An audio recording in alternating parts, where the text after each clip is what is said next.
Might be better if I put myself up there. Oh, okay. Yeah, it's one of those days for me too. Thanks, Steve. I appreciate it, man. Uh, hope are you getting sound now? Can you hear me? Uh-oh. Somebody say something. Let me know if you can hear me now. My microphone says you should. Okay. I guess I forgot to.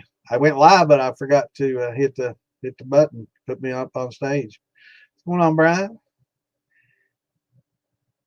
Good deal. How's it going, brother? Thanks, Steve, for coming in and saving me. I was sitting here talking backstage.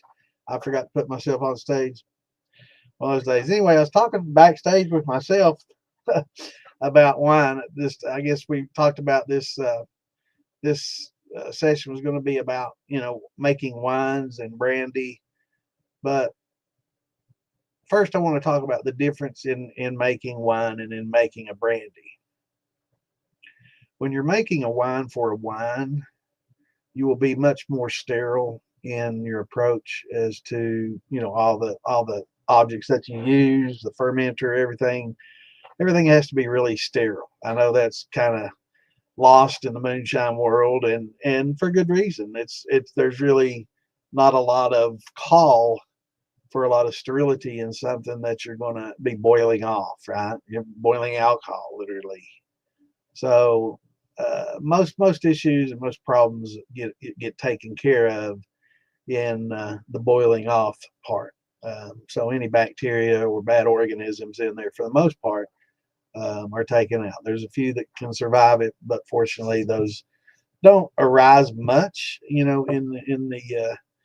the winemaking process. So it's not something that we have to deal with as much. But there's still a remote chances that some bacteria can get in there and that can survive that. And there's other things from the fruit, like amygdala, that can survive distillation. The 200-degree temperatures Fahrenheit doesn't phase it. Right? It doesn't phase the amygdala. It's still toxic and extremely toxic. It can form and does form cyanide.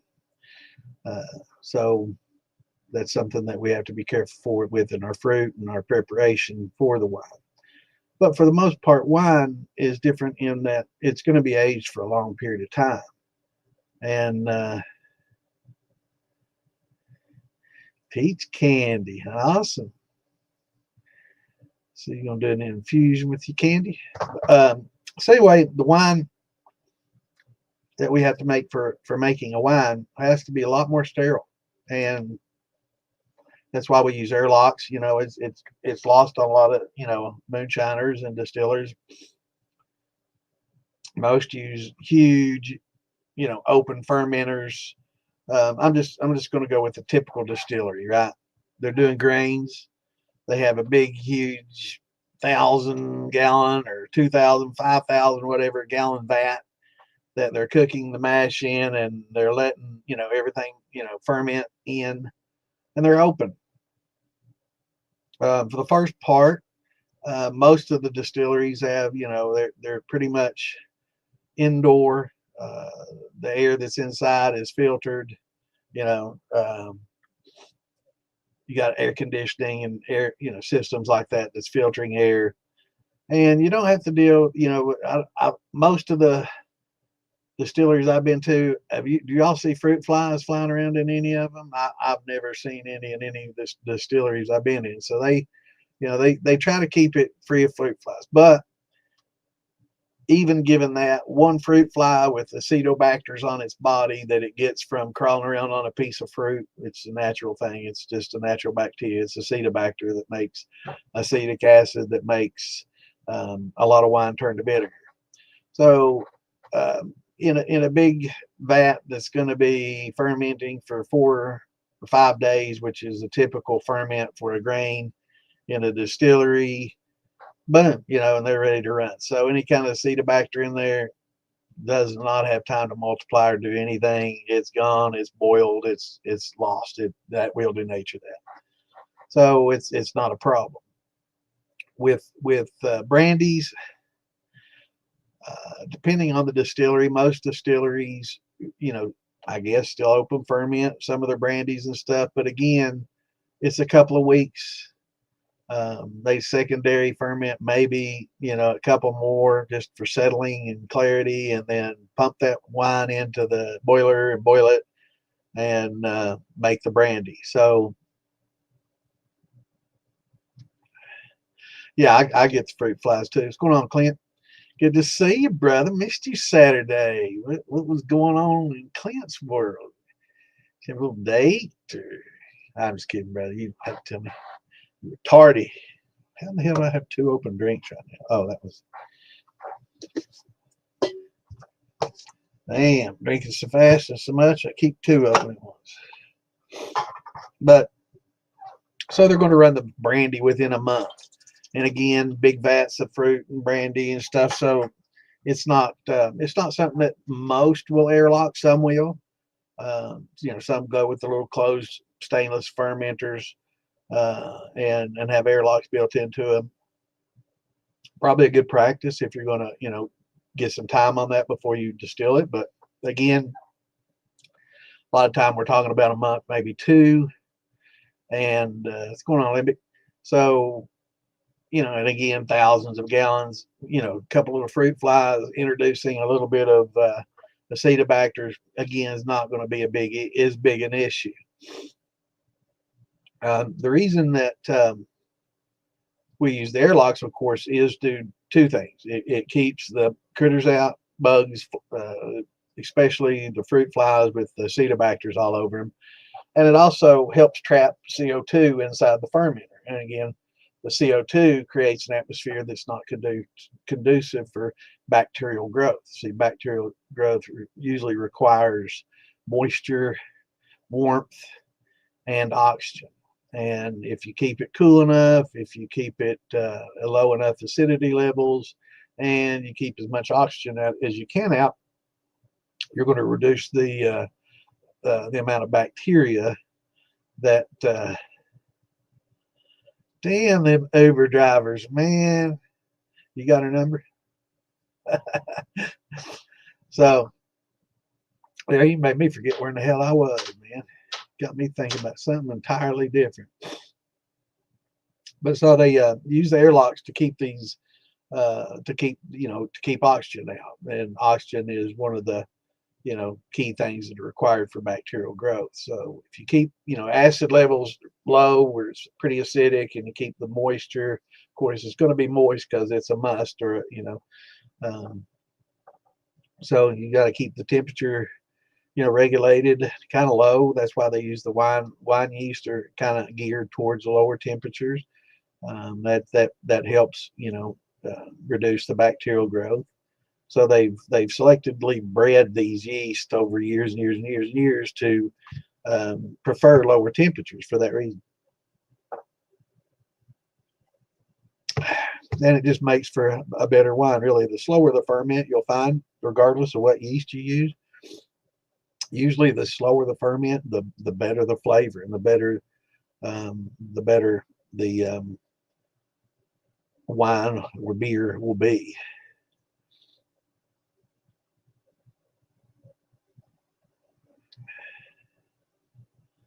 Awesome, brother. You've been busy.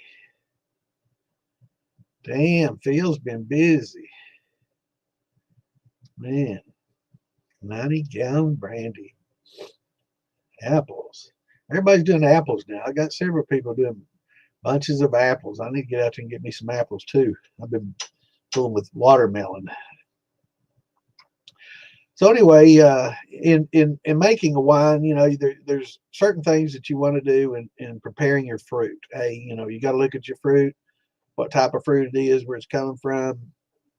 Commercial fruit, you may have some additives that are sprayed on it to help keep it fresh. They spray all kinds of stuff on fruits these days to keep the color fresh, to kill off any wild yeast and keep that powder looking stuff down, like they do on raisins and stuff these days.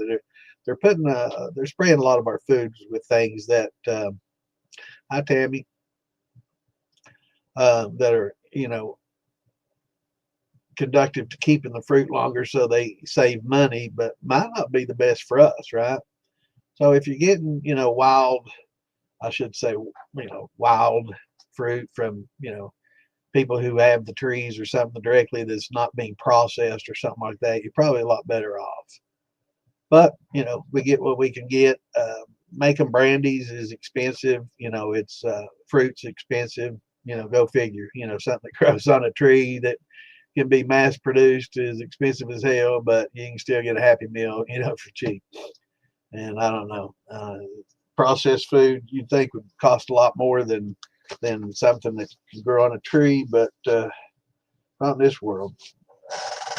So I've got my little book here of all my little wine recipes and different how-tos and things that I've got. And I'm going to share some today.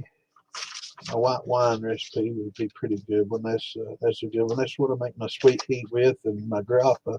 Maybe I don't want to give that one up. That's one of my best things. But you'll find that a lot of them, I just pull off line, and what you do, like this one, I just pulled that offline, and you run it. Just do it exactly like they say. But look at what they do, and this one says 40 pounds of Concord grapes. I can't afford that, so I went 20 pounds and 4 jugs of juice. Right. So sometimes you got to make those shortcuts and changes.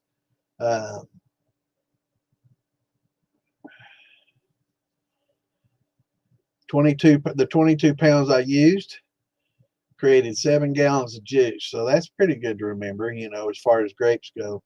And those were some pretty good size grapes. Those are some nice grapes. So 22 pounds created.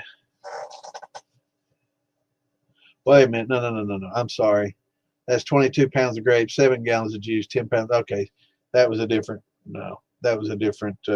Usually I will write down how much I get out of each.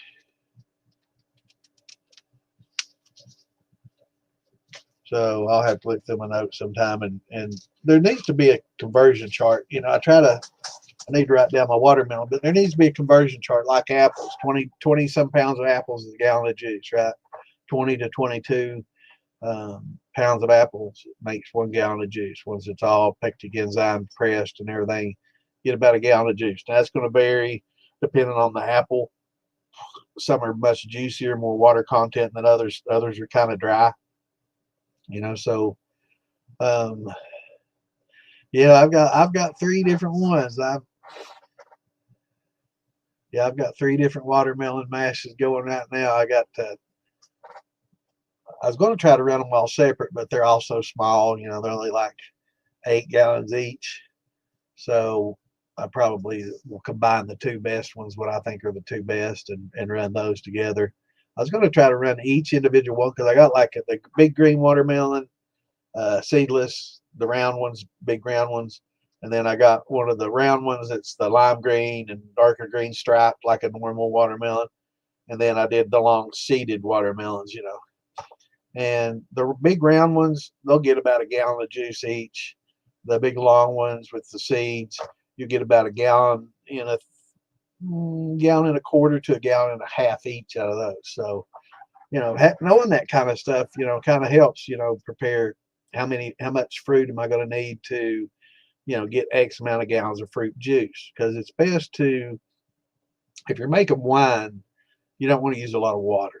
You want to use juices, and if you do water, you need to add concentrate, frozen concentrates at the same time as you're adding water, because it's easy to dilute it down and get it to where it just doesn't have very much body and character. So if you're wanting to make a really good wine, you really need to minimize the amount of water that you use. So, and that's where good concentrates come in. We're using those frozen concentrates helps a lot, because I like to pour boiling water over my fruits, because that basically kills everything off the fruit. All the acetobacters are killed off. All the wild yeast is killed off. Anything in the bird shit, is killed off. Anything that was on that fruit at all is killed off. And if it has waxes on it, some of the, wax on some of the peels and stuff, it'll help, melt some of that off, So After you do that, you know, kind of sanitize it by pouring the boiling water over it. But sometimes you got a wine that you really can't do that because the fruit itself is very juicy and you can't add water to it, so it's not like it's got a lot of concentrated flavor, and you don't want to um, water it down and dilute the flavors out. So when you do that, you have to use what's called Campden tablets. Now, I'm sure a lot of you that's looked up wine recipes has run across the term Campden tablets, and basically that's potassium metabisulfate for those that don't know, and it comes in tablet form. And you get these little peel crushers, you know, like you use for in medicine and stuff, and you just crush that peel into a powder, and then you can sprinkle that into your must mix before you put in your yeast. You know, so you'll put in the instead of this is what kills the bacteria and stuff off. It'll kill yeast, it'll kill wild yeast, it'll kill the cetobacteria, it kills pretty much everything. It's pretty strong. You'll find it in a lot of um, products and stuff used today. It's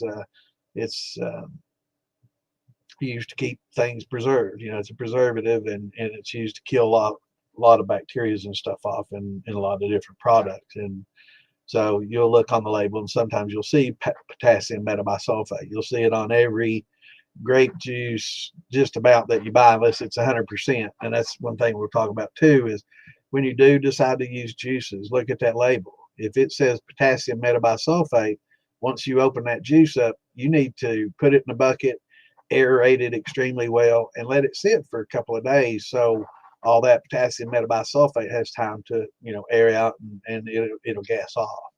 Um, and when you add it to your must, so you're adding it to your must at the beginning to kill everything off because you can't use the hot water. But if there's any water that's going to be added, and you have some concentrates, you know, again, check the label. Potassium sorbates is a big no-no. Potassium metabisulfate's okay if you gas it off. The potassium sorbate, basically what it does is it neuters the yeast. It doesn't kill them, but it makes it to where they can't breed. So it basically neuters them, and they will die off slowly, you know, naturally as they go through their short life cycle. So that's one way to eliminate um, wild yeast. But and a lot of people use it in wines and stuff later on in the process when they're done with the wine, and we'll talk about that in a little bit. But let's get back to mashed in and getting everything prepared. So when you're preparing it, you know, you're either going to use the really hot water to kill things off, or you're going to use these Campden tablets or potassium metabisulfate. And most of your, I just buy it by the powder. It's expensive when you buy it by the peel form, and then you got to crush it and get a little. I went through I got the little peel crusher. It's hard to smash them. They're hard as hell peel. They're not to be taken by human. They're not for human consumption. They're definitely used for, you know, definitely don't try one. It's just used for a sanitation thing. Actually, it might kill you. I don't know. Um, so each recipe should give you a dosage of how much to use, and you know, one peel. I can't remember what it's equivalent to in the powder. That's easily found in a Google search. But you'll want to use that to kill stuff off if you don't have the boiling water to use. So adding the boiling water or the potassium metabisulfate kills everything off, and then, you know, you let it sit for a day or two if you use the Campden tablets. If you don't use the Campden tablets and you use the hot water, once your water gets to about 100 degrees, 95 degrees, then you can add your pectic enzymes to break down the fruit. Now, not all fruit's going to need it. We've talked about this before, but generally your real fleshy fruits or fruits with a lot of meat, yeah, like a banana, you know, pretty much peach, apricots, you know, anything that's fleshy, definitely, you know, strawberries, anything like that, definitely need to use some pectic enzymes on. You don't have to, but it does increase the flavor. It does help it clear quicker, and it does help produce more natural sugars from the actual fruit itself. It basically, as I've said a million times, you'll hear everybody talk about how it breaks the cell walls down and it eats those cell walls, breaks them down, and what's inside that cell, that's where all that sugar is stored, right? And every one of those cells stores that sugar for growth for the fruit. So it's going to power, that fruit growth. I guess I talked about that a little bit last week. And the ATP, the adenosine triphosphate, that's the energy that's given off in the exothermic. So these sugars give energy to the plant, and it gives it the energy to send the root down and to do everything until those caudal leaves break out and start using the sun for energy. Then it goes to photosynthesis, and it uses photosynthesis for its energy. But until that point, it's underground, doesn't get sunlight, so it gets its energy from these cells, and inside these cells are sugars, and that's what we're wanting to get at. So pectic enzymes help break all those down. You can blend a peach, and you're not going to bust all those cell walls. Now, freezing does help. Yeah. You can use 2 spoons, to crush them, and actually, I think that might be just as good as the actual peel crusher that I bought. It was just a little plastic one with a wedge. Actually, I might have it just in here. Let me see. I don't know if I carried that upstairs.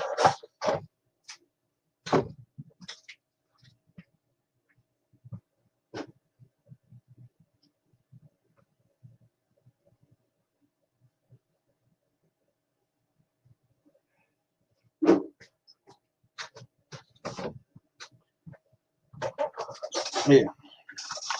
So you put your little tablets in there. It's got this little wedge, and the bottom has a wedge, and you just screw it down, and it crushes them. Not so easy. I did that for a long time. I got to where I hated doing that. It was a pain in the ass, and it never powderized them like I wanted. I think I ended up doing this to break them up, and then the spoons to powder them on out. Worked out the best. And then I just decided the powder is a lot cheaper, and it's just as effective. So it's best to buy the powder if you can. You can get it on Amazon. Make sure you get the food grade stuff, potassium metabisulfate. But you can get the Camden tablets, either one. You can get them at your local brew store or Amazon, or I don't know if Philbilly carries that or not. Probably not, but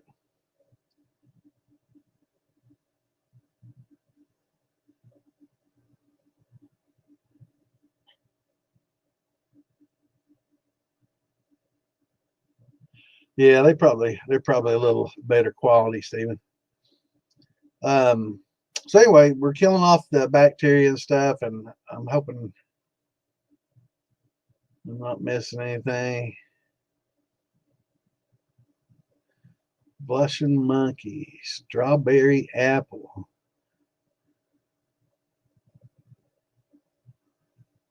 Awesome. Yeah, I read that part.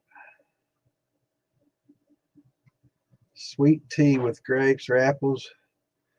Yeah, after, for mixing, I've never post flavored a wine or any of my wines or anything. For brandies, I guess that'd be great. But with just wines, the only thing that I've ever done post fermentation was back sweeten, and we're going to talk about that in a minute too. That's where that potassium sorbate comes in, and it's pretty handy, for that for sure.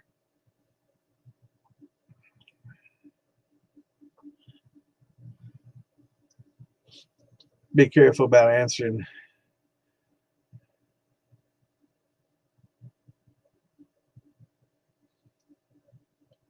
Jeff, is it something that you can't ask here? What kind of private questions do you have to ask people? Be ready, Tammy. This is open to the public, so we never know who's on here. No offense, David, but what do you have to talk to Tammy about that you can't hear? Kind of strange. I don't know. Anyway,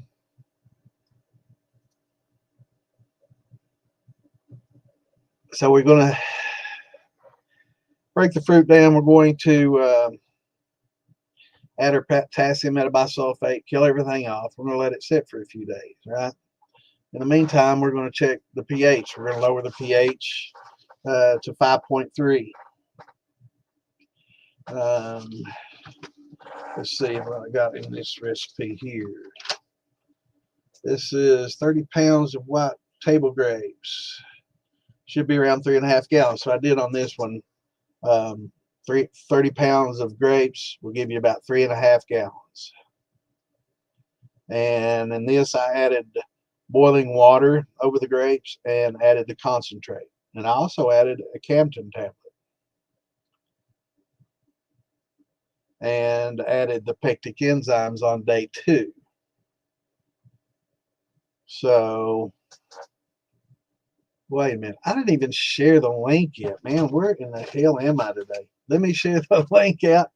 I was so worried about not being on stage that, man, I don't know where in the hell I'm at today. Man, my mind just ain't with it. My mind is about 3 different places right now. I've got so much on it. But let me share this link real quick so everybody knows that we are live. What it does automatically share it to all the YouTube pages and stuff, but my Facebook groups, I got to share it to those manually. So let me do that here real quickly. And we can continue, man. I can't believe I failed to do that. Getting old, getting forgetful, man. It's tough. It's tough. It's tough. Well, let me do this real quick. I hate stopping right in the middle, but we'll get it out there.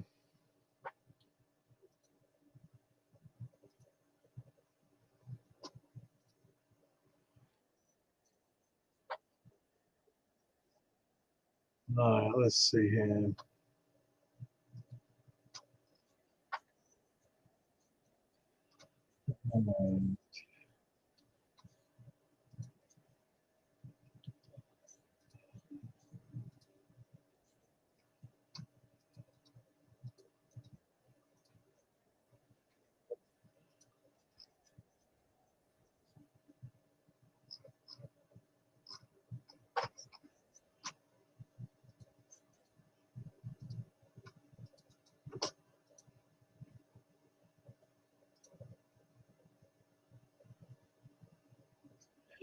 Just a minute. I can't believe I forgot to do this.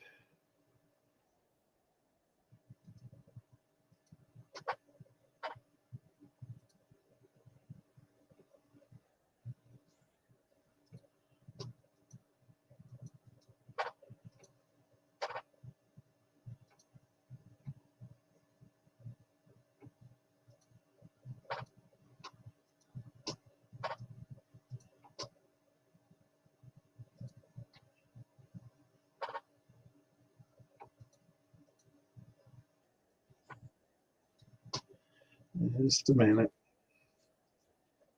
Can't believe I'm slacking. Posting these fast, so it's probably going to limit the ones I can share it to. Get it if I do it pretty quickly. It generally does that.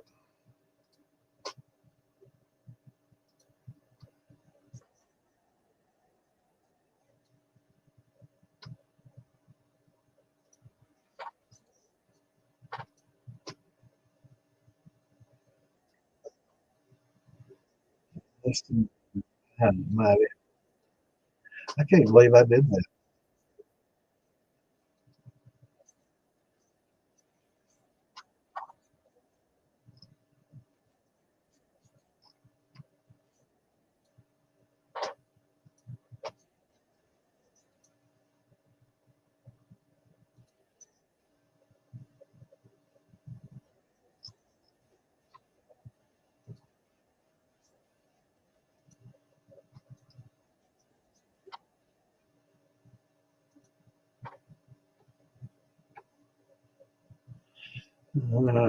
Let's see.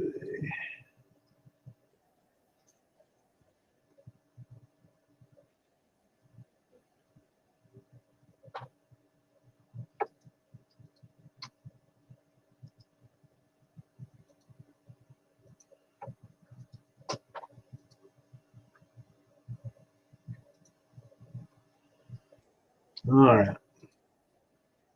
Sorry about that.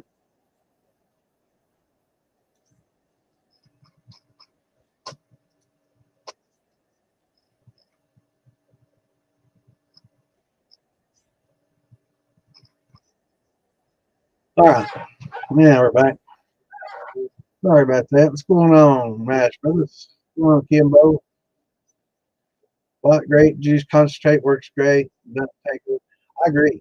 Yeah, and especially when you're doing like a grape wine and apple juice. It's good too. I use a lot of apple juice as well, um, but usually for fuller bodied stuff. But I try to use concentrates when I can.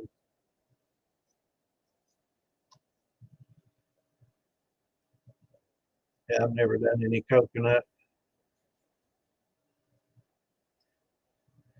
All right. So anyway, in the mash, we're adding the potassium metabisulfate or the hot water to kill off all the bacteria and stuff. Here's my outline recipe. So that's the first thing we do. We break down all the grapes. You know, it's best. The reason they stomp them instead of pureeing them is because the outside skins of the grapes are bitter, and you want to get those off there as quickly as possible. But you don't want to sit there and skin grapes, right? Who's going to sit there and skin every single grape that you use? So it's just not possible. I guess possible, not feasible. Or crazy to sit there and do. Um, so basically, you stomp them, or you just macerate them lightly, break them up lightly. Best just to break them up in your hands. I use my hands and break them up in my hands, and you add the pectic enzymes to them, and then the next day or in the day and a half later, basically all that's left is the skins, right? Because it'll eat all that pulp from inside the grape up and break all that stuff up and process it for you. So pretty much all you have left over is the skins, and then you can use a strainer and strain them out, or just pour everything through a strainer into another bucket and catch all the old skins, and you can get all the skins off that you don't need, and those add a lot of bitterness. Now, I do know that in like darker wines, they'll leave the dark skins in, like the white grapes and the white wines. Yeah, you want to get those skins off just as soon as possible. But the darker grapes, they'll leave those skins in some of the fermentation period because it adds color and a deep, good color to the wine. So they'll go ahead and leave those in there. And the bitterness is something that's usually it's going to be a drier, more bitter one anyway. So it's not as big an issue than the sweet whites. Uh, but everything's different. I mean, there's no rule that says you don't have to, that says that you have to take the skins out on all of them, or the white ones, or that you have to leave them in on the dark grapes. It could produce a little lighter color and less bitterness if that's what you want. And I'm sure there's probably a name for that wine. I'm not a big, don't know that much about grading wines and the different types of wines. I just enjoy making them. Most of them is just different fruits, and I follow pretty much the same protocol for each as far as the enzymes and the pectic enzymes and the Campden tablets or potassium metabisulfate to kill off all the bacteria and stuff. I do that pretty much on all my fruits, but there's some like blackberries. I don't use it on my blackberries because it's really um, not necessary. It don't need once if you look at a blackberry, you can see there's all kinds of little teeny tiny berries on that whole large berry, right? And every one of those is considered the cell. So on those, just running them through a blender and macerating them, muddling them with like a mortar and pestle. Make sure you got them all crushed up. That's as good as pectic enzyme. And those you can put in the freezer. And if you notice the difference in consistency, they're all mushy and stuff after you freeze them. That helps a lot too. A lot of people use um, freezing to help break up those cell walls, but it's good to follow that up with pectic enzyme. Might not need as much, but I like doing both. I save a lot of fruit and buy it when it's cheap, and then when I can get enough saved up, or I'll go pick it, and keep it frozen until I get enough picked and for a run, and then I'll, thaw it out and go through the same process, mull it up, and then, add the, pectic enzymes to it and break it down. But also the potassium metabisulfate. Okay, we got, so I filled a 5-gallon bucket of just crushed blend up fruits. Um,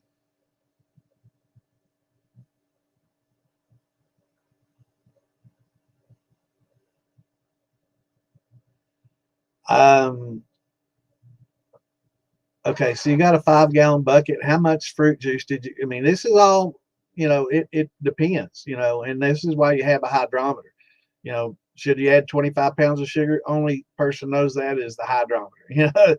I mean, seriously, you don't know how much juice and sugars are in the juice that's coming off those fruits. So, especially in mixed fruits, so it's going to be, nobody knows. That's why we use hydrometers, so how much sugar to add and use that hydrometer to see how much sugar you need with any given amount of fruit and juice from fruit. So, when I say fruit juice, I just mean basically the wines of it. You can consider the solids, but when you take a gravity reading, you need to be reading just the grape juices. So you don't want any of the pulp and hard stuff, pulp and thick stuff in there. You want to strain it out and test just the juice.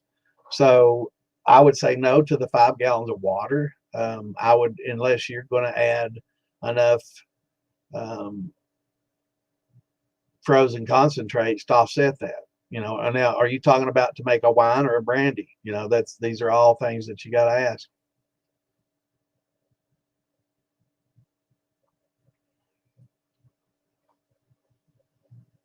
So you want your reading to be about 1080, which is a pretty good reading for, a wine or a brandy. Probably a little high maybe for a wine, but depends on if it's going to be a wine or a brandy. What's it going to be, and everything from the very beginning all depends on whether it's going to be a wine or a brandy. I do most of mine hoping that it's going to be a wine, and if it doesn't turn out well, it becomes a brandy. But if I do decide to keep it as a wine, I've done everything sterile and airlocked and everything else. So if it does turn out well, I can. Um, if it's going to be a brandy, then yeah, you can use more sugar and you can add water with frozen concentrates, and it's because you're not drinking it as a wine. You're not going to notice it as much as a brandy, but you'll definitely notice it as a wine if you do that. See, it's like drinking a beer versus white dog that comes out at the end. It's night and day different. It's going to be the same with brandy. You drink a wine, it's got full of flavor. It's got everything. You can taste it if it's diluted or if it's really sweet or whatever. But when you distill it, you're getting very little of that come through, as we know. So well, that's why we're having this, Kimbo. After this lesson, hopefully you'll be ready to make some wine, brother. But yeah, if it's going to be a brandy, just do use your hydrometer. Muddle mix up all your fruits, add your pectic enzymes, let them do their thing for a couple of days, a day or two. And once that's done, then you can throw in the potassium metabisulfate, kill everything off, let that sit a day or two, and it'll kill a lot of those enzymes off. And then, after that sits a couple of days, you can stir it up real well with your, mixer and drill and mix your blade right, oxygenate it real well, and then pitch your yeast and your nutrients in there, and check your pH, make sure your pH is okay. Actually, probably should check the pH the first day and adjust it then. But in making wines, another thing that we add that we don't do when we do brandies is a lot of winemakers will add tannins, and this gives the wine a little bit of a bitter flavor, but also a little bit of the flavor of the wood that they would normally be aged in, big casks like they do it. So, most people think wine is aged in bottles. For the most part, it's aged in big barrels, and then it gets bottled and then stored and goes out later that way.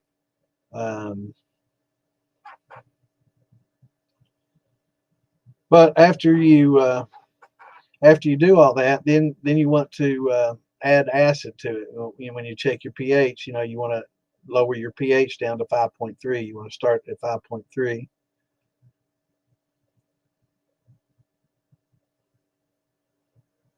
Yep. What's going on in Canada? So we're going to go back and rehash everything. So we've taken our fruit and we're going to kill off all the bad bacteria and acetobacters and everything on it. So we're adding either really 160 plus degree water, really hot, or we're going to use the Camden tablets.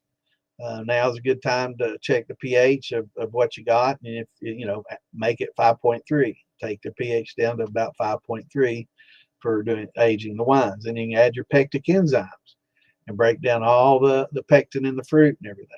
After that's done, then you can add the Camden tablets or the potassium metabisulfate, kill everything off, wait a day or two, and then you're going to add, this is my wine recipe. It's what notes I've written down as I've done it. Checklist of everything that I use. Then we add what's known as an acid blend in winemaking, and it's citric acid, malic acid, and there's another acid in there. I can't remember. It's not a very high percentage, but it's citric acid, malic acid, and tartaric acid. That's what it is.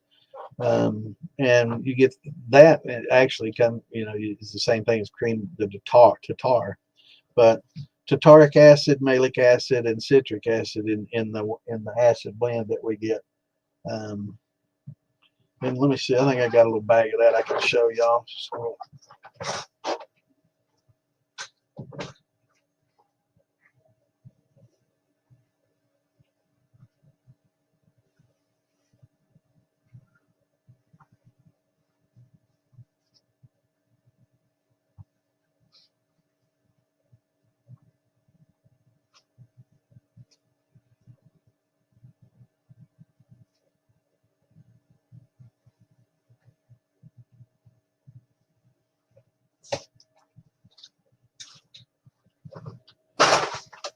all right. So I brought my big box of all my goodies that I use. Set that down there. And let's see here. This is wine tannin. And I use, now you got to be careful around the powder of this stuff. This stuff atomizes in the air. You don't want to breathe this shit in. So handle it very carefully. Don't breathe in this stuff. This is basically made the Vintners wine tannins, and this is chestnut wine. Third of a tablespoon for red wine, half a tablespoon for fruit wines, quarter tablespoon, very little for white wines. But this is a chestnut wood tannin, and they have oak tannins too, but for wine I prefer the chestnut. You can also do this, I guess, in your brandies if you wanted to add it. I doubt it's going to carry over through distillation. That's probably why a lot of people don't do that. But that's some of the tannins I was talking about that you add. Go through some of these and show you what all. Well, there's glucoamylase. Here we go. Definitely buy bags of this stuff. There you go. That's what my little clips come off there. Put another one on there. Yeah, this is pectic enzyme from Vintners.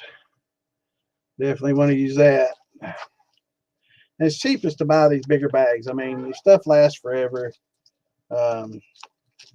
It's a lot cheaper to buy it in the pound bags or half-pound bags. A lot of stuff. And I try to keep it double bagged. Keep it fresh. Can't believe the little clip came off of that one. But yeah, you want to keep your bag of all your goodies, and you want to, you know, you need to invest in all this stuff. Over time, you know, you're going to need it, and it's best to get it in bulk. Here's potassium sorbate powder.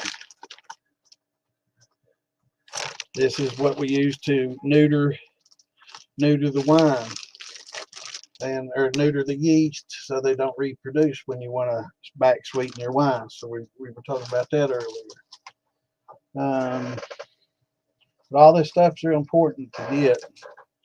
There's some powdered alpha that I got to get through. Hopefully I'll get all that used up. Here is diammonium phosphate. Buy that by the big bag. That's your yeast nutrient, but you don't want to overuse it. And this is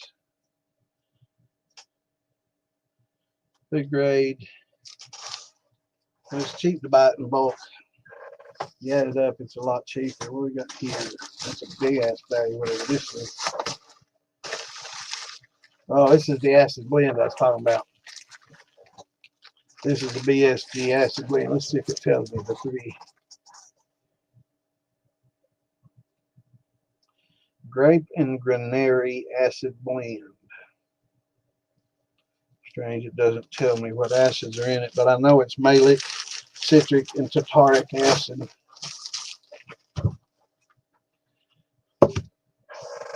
Remember something. Now here's what Camden tablets. When you buy your Camden tablets, this is what I first started using. You can see the tablets in there.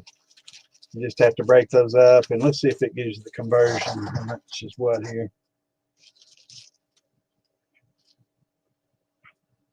One tablet. All right. Use 1 tablet per gallon. 2 crushed tablets equals 1/4 tablespoon of the powder. So there's your conversion. It'll be right on there if you want to read it. I'll read it out again to those that want to know when they get the powder. 1 tablet per gallon is the dosage, and 2 of the tablets is a quarter teaspoon.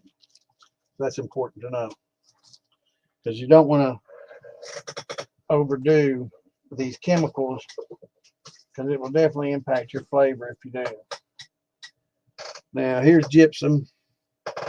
I add that and calcium to my water after I use the reverse osmosis, so that's why that's in there.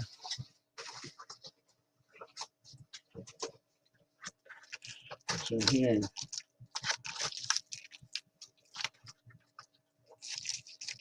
The hell?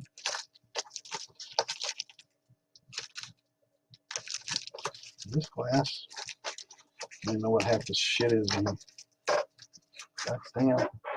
Pac-Whale, whatever the hell it is.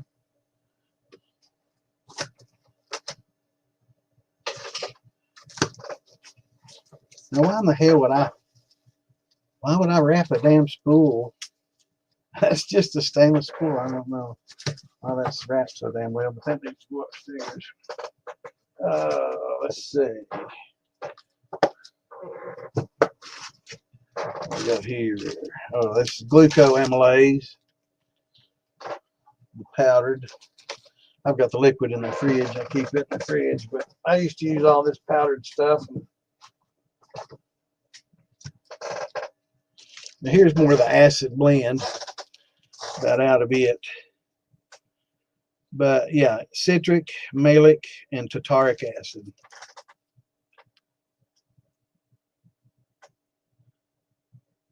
I was pretty sure that's what most of your acid blend is going to have that. Now, you don't have to have that. It's just a regular citric acid. Yeah, I use the liquid ones too. This is what I had before. A lot of the liquids became real popular, and I've been using liquids ever since. But every once in a while, I'll use these powders, trying to get rid of them. You know, I gotta justify using them. I use the gypsums because if you use distilled water or if you use reverse osmosis water, you really need to add back some calcium and minerals into the water. That's essential for the fermentation. That's why like the spring water from certain areas that are high in limestone do so well, is because it's rich in calcium and in minerals. And the gypsum just helps add some of that back, and the calcium. I've got calcium in here somewhere too. If it ain't upstairs, this here. Oh, here's the potassium metabisulfate. I don't know if you can see that, but this is the same thing as the Camden tablets, and you can buy a big ass bag of that or a thing of little tabs for about the same amount of money. So you definitely want to go that. But here's the calcium carbonate that I add with the gypsum to get calcium back into my water. Now, this same calcium carbonate is also the stuff that comes off the oyster shells that we talk about, right? So this doesn't bring pH up, but it buffers, and it's really tough to mix with the water. So when you use this, a lot of times it's good to blend it into water and let it sit for a long period of time. That way it slowly works into the water, but it doesn't want to. It wants to just float on the top, or if you try to stir it, it'll stick to the spoon, and if you try to get your hands in there, it wants to stick. It just doesn't want to bond to water well at all or mingle with water. So put that, and always a little baking soda. Have a little baking soda on hand, last resort. But having a box with some of these is essential,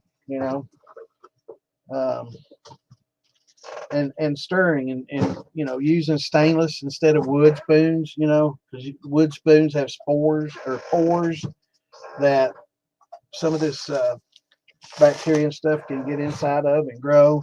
But I wanted to show you some of all these different chemicals, and you need to start your little, if you're going to do wines, you need to start building these up, and you'll find that buying 6-8 ounces for $4 or a pound, for a couple of dollars more, yeah, you generally end up the same. Well, hell, get twice as much for a couple of dollars more. I just get the larger package, and that's kind of the thoughts. I'm not going to quit doing this anytime soon, so and that stuff's really lightweight for its size, that potassium sorbate powder. But it's something you're going to use, so might as well get the best deal out of it. I don't think the powder works better with anything, Richard. The biggest issue with powder amylase is especially the alpha. Now the glucose powder I got pretty good results with. I'm not going to dog the glucose powder. I got pretty decent results with the glucose powder. But with the alpha powder, I got okay results with it, but I didn't when I let the temperatures fall out of range. So when you use it, the temperatures really need to stay between 145 and 155. And if it gets over that range, it denatures it. Under that range, it doesn't work as effectively, and much under that range, it won't hardly work at all. Now, I know a lot of these companies, and I've talked to people that say, oh, but the company says it works from 100 to 155. They're lying to your face. Try doing an alpha at 100 degrees and see what kind of conversion you get. Zilch, not a zero. They lie. It's not like that. You really have to do it between 145 and 55. Trust me, I've done it. It's and you get okay conversion, but not 100%. Nothing like it's nothing like the high temp. And the high temp, one of the best things about the high temp is that you can use it right after you get the gelatinization. You can, a lot of people say you don't even have to wait for it to gelatinize to put it in. I do, because I'd like to see my level of gelatinization so I know when I'm properly fully gelatinized. And if you add that high temp before you do that, you really don't get to see the thickness because it's thinning it out as it thickens, if that makes sense. And I don't like that because I can't tell how much it's thickened. Yeah, yeah, it's not temperature friendly at all. It's not temperature friendly at all, Richard. It 145 to 55, it'll work, but it's a juggling act, keeping it that temp for 90 minutes to 2 hours, and you have to keep adding a little water and stirring it in, add a little hot water and stirring it in to keep that temp up, right? So you don't use all your water to start out with. Keep 5 gallons. Well, depending on how much you do. If you're doing 25, 30 gallons, you'll keep 5 gallons off to the side. You'll keep adding a quart or whatever it takes at a time to keep that temp up to 150 average, temperature. You don't want to go over the 155, but you want to keep it at 150 if you can. And just keep adding little bits of water every few minutes as it cools off. That's why having that insulated fermenter or cooker, whatever, really helps for steeping, because I don't know, I don't do a lot of cooking anymore, but that's with the grain thing anyway. But yeah, that powdered alpha, yeah, it works, but it's very particular. It's very picky, and it's not temperature friendly at all.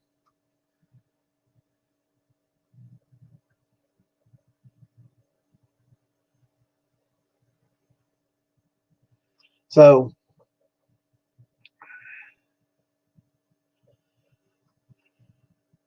I must be talking to somebody else. Oh, I see. Have I ever done straight? Absolutely, brother. Yeah, I've done sugar shine many times. Hell yeah. I mean, it's hot, but you definitely want to have your oyster shells because it's definitely prone to crashing and pH crashing. So if you got your oyster shells handy, those come in pretty handy. But yeah, I mean, there's times when you just like, fuck it. I don't want to go through the deal with the grains. I don't want to deal with the fruit. I just want some fucking liquor. I just want something to drink. I don't give a fuck if it's hot. And sugar and water, little nutrients, little oyster shells keep pH up. You know, it's hot. It has a lot of bite. Run it twice, mellows it out a little bit, mix it. Once you get it mixed in there, it's not so hot. If you drink a mixed drink, proof it down, you can get drunk, and that's the alcoholic in me coming out, I guess. It's like, fuck it.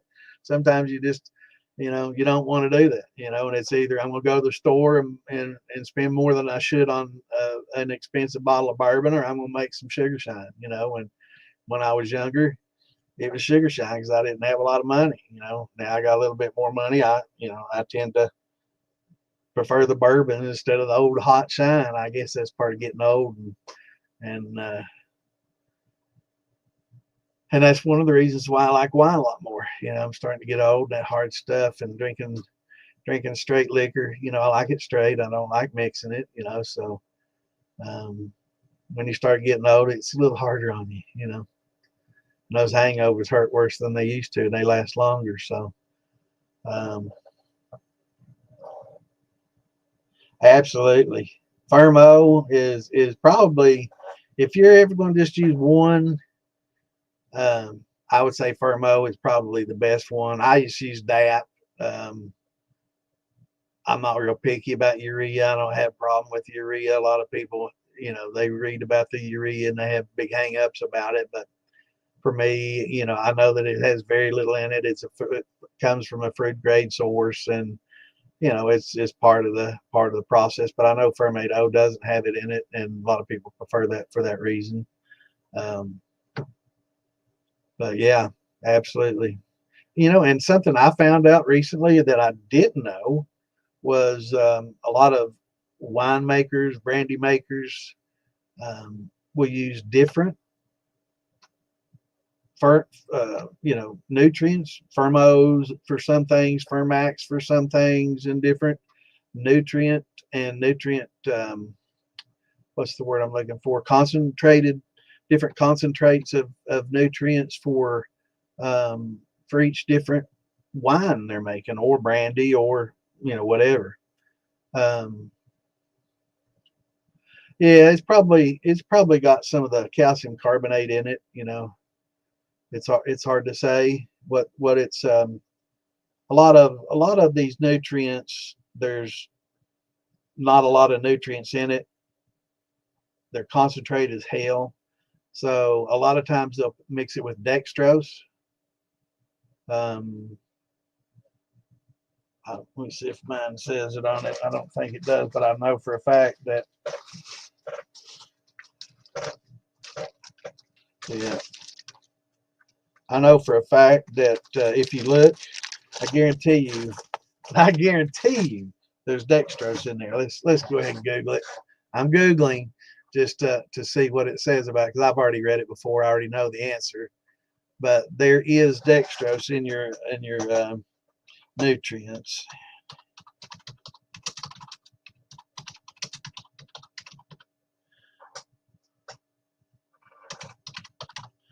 All right, I just did the nutrients for wines contain what? Wine, let's see. All right, okay. That's way too broad. Nutrients, let's just say diammonium, DAP, nutrients contain what? All right, DAP provides nutrients, phosphorus and nitrogen, uses a fertilizer, 18% nitrogen, 46% phosphorus.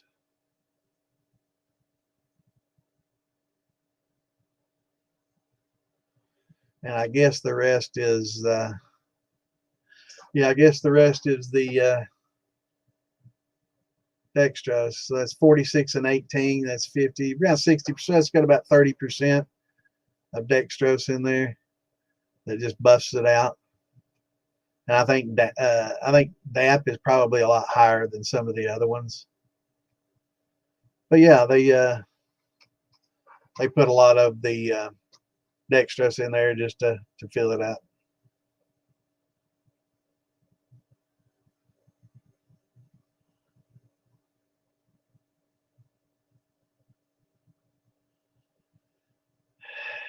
They may have, I'm not sure what the reason for adding urea to. Let's Google that, because I don't know that.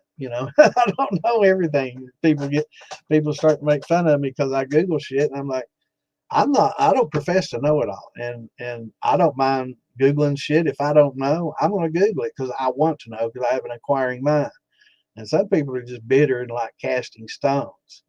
So if you don't have nothing good to say, probably best keep your fucking mouth shut. Now, I hate being that way, but I've heard a lot of people, he Googles everything. He doesn't know anything. It's all just Google. That bothers me, is how bitter, petty people are. But yeah, I don't know everything, and I don't mind admitting that. And I've never professed to. So, maybe they're just jealous that I have a little more knowledge than they do. Must suck to be them, huh?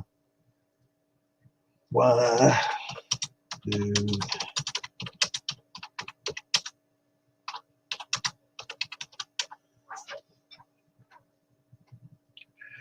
Okay, urea isn't typically used or typically added to diammonium phosphate fertilizer. Instead, they're used together as complementary nitrogen phosphorus fertilizers.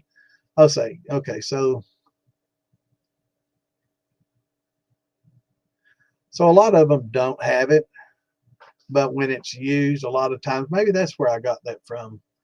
A lot of times they're used in conjunction with each other.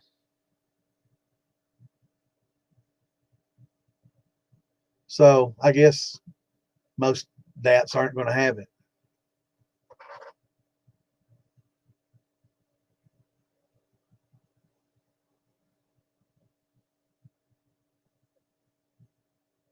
So that might be a crop thing. That's probably for crops. They use diammonium phosphate for a lot of crops in fields and stuff as well. That's why it's so cheap. But maybe I saw that they added that for something that's used in the field, and that's where I got that from. Could very well be. So probably most of the DAP that you get for alcohol probably doesn't have the urea in it. Like I know the Fermade O doesn't. So maybe this DAP doesn't either. I've read that it doesn't, but I'm like, yeah, they're just saying that. But now looking at it, it's probably just it's used for the crops and not necessarily for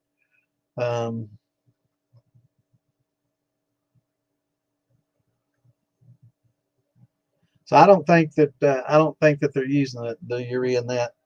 It's good to know because I've often read that it's added with the diammonium phosphate, but I may not have been reading, something that was, talking strictly about wine making. So it might have been just thinking you're talking about diammonium phosphate for crops.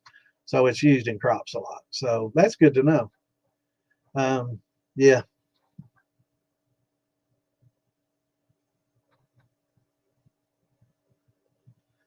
Black walnut, green shell husk, clove, and wormwood. Awesome. Yeah, I've heard of that too, and I've actually heard of using shit for nutrients as well. But I think I'll pass on that. But I mean, no thanks. Maybe in zombie apocalypse or something, or jailhouse something. Maybe. Yeah, I think I just go without nutrients. They're not. You don't have to have them, right? I just maybe the flavor, the off flavors that the yeast creates, not going to be as bad as that. I know, man. It's bad. Uh, yeah, we were talking about the diammonium phosphate that you're adding as a nutrient. Um, I don't think it's used in a lot of the stuff that you get for brewers. If you get stuff for brewing and for food grade, I don't think that it's going to have as much urea in it. I've always heard that the Fermax did not have it, but everywhere else I've read that a lot of people have been saying it's mixed with that. So I think a lot of people are reading that that it's just been added with it because it's added in with a lot of crops for fertilizing crops and stuff. So urea is definitely added in with those, and probably for a damn good reason because some of them require the extra nitrogen. So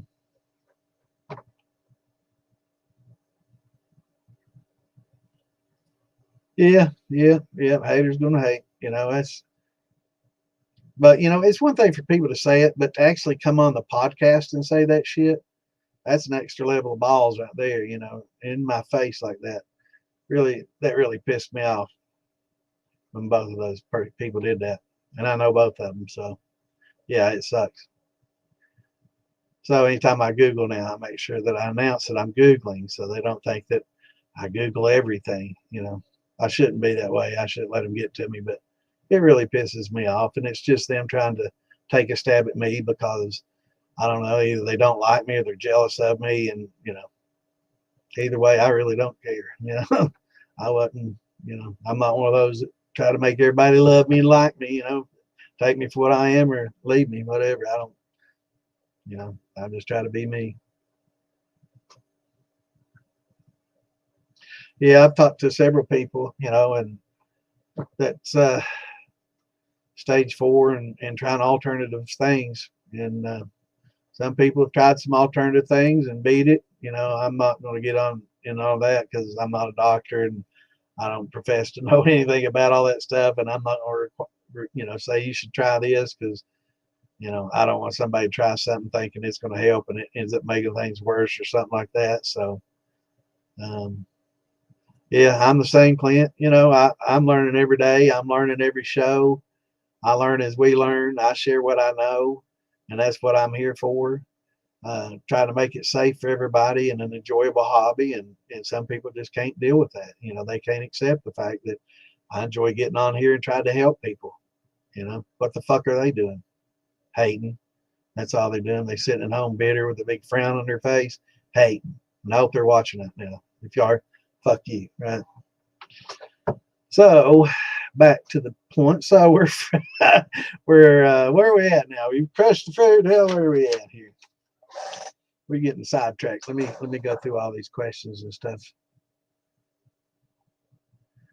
Um, all right, I'm not going to get into the vaccine talk. Y'all free to talk about that in chat all you want. I don't care. I won't get mad. Say as long as it's not racist or hate speech, you know, say whatever you want in my chat. Have your conversations. I'm glad. I want you to. Talk about anything you can, but I'm gonna try to stay on topic. So if I don't jump in there and comment it, on a different podcast I will, but not on this one. I try not to get too political because if I do, I get fired up and I piss people off.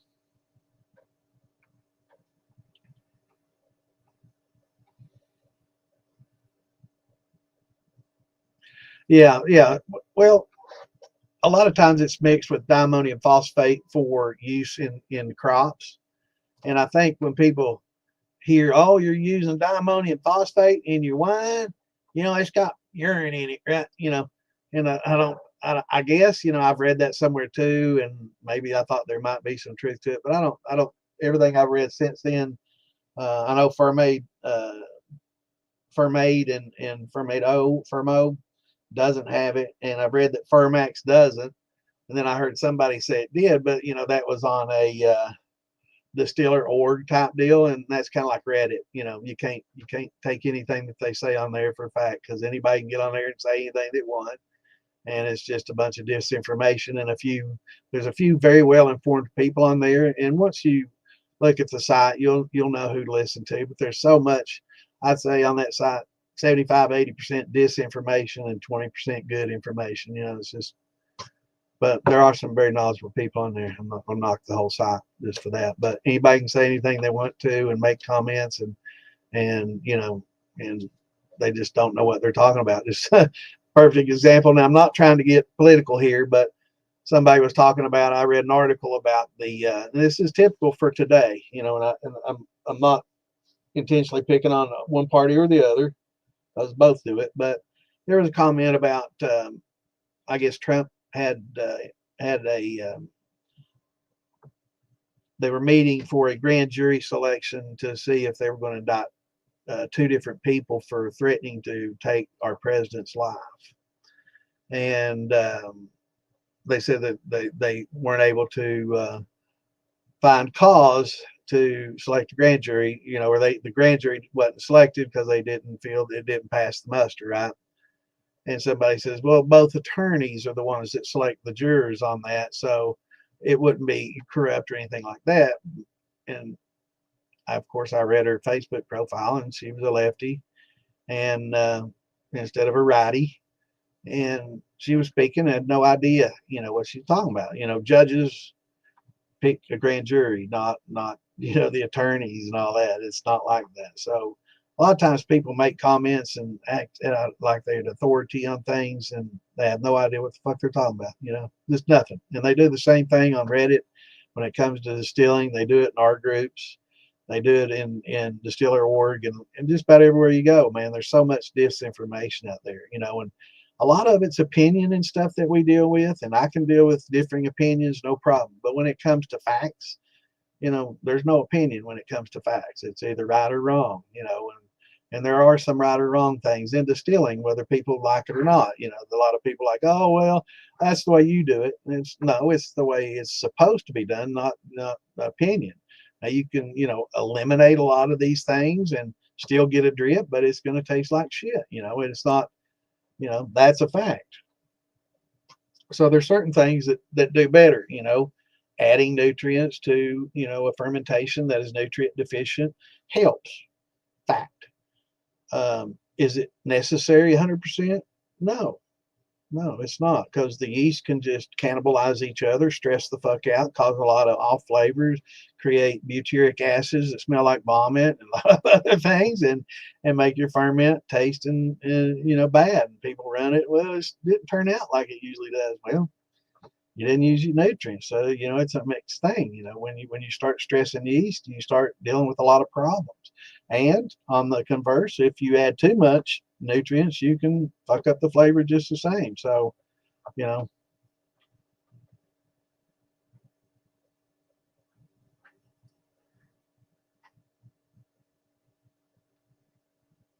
that's right. That's why everybody should be living their life every day as if it's their last, because we never know what's going to happen. And I wish everybody lived that way. We'd be a lot happier, wouldn't we? But no, everybody's bitter, and that's funny shit right there.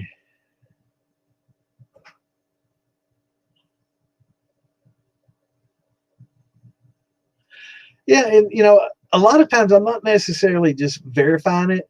It's that I don't remember, all the facts around it, and I'm hoping that when I Google it, it'll add some things that I don't know, right? That I can share. So, usually I know the right, 9 times out of 10, I know the answer, but I like pulling up Google because, it may give me some insight. I might learn something and I can share that, with you all. So, I tend to, answer stuff, and then after I answer it, sometimes, if it's something that's kind of up in the air and there might be more to be said about it, then, like the urea thing, I'll Google it and check it out. But yeah, yeah,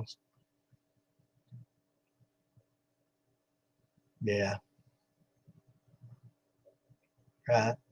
And there's a lot, but granted, on the other side, there is a lot of people in the groups that they've never distilled in their life. And when somebody asks a question in the group, the first thing that they do, they don't answer out of experience or out of knowledge. The first thing they'll do is they'll go to Google and they'll Google an answer, and they'll copy and paste it, or they'll change the wording a little bit so it doesn't look the same as what that Google AI just gave you. So, and they answer. A lot of times when they change the wording, they make themselves look bad because it kind of contradicts what they said, or broken language, and you can tell. But what are you going to do? The person asking the question, I think Google is a good place to go ask it first and see what they say. And if it explain it and you don't really understand it, asking it in a group or here is excellent, excellent, definitely. So, if you have any problem understanding it, hopefully I can explain it on a better terms than what a stupid AI gives you, because some of the shit, and some AI is just wrong. I've found quite a few AI answers that are totally wrong on certain things, and not necessarily just distilling, but I deal with AI quite a bit. I dabble with it and play with it, and I get a lot of wrong answers from it that I know is patently false. So don't depend on everything AI says as being fact, because a lot of times it's not. Um, so let me scroll on down. I've missed a lot. They hate me because they ain't me. I guess. I don't know. I can't imagine anybody wanting to be old me. I'd much rather be young like they are. I don't know. I want to be young and dumb. I don't know.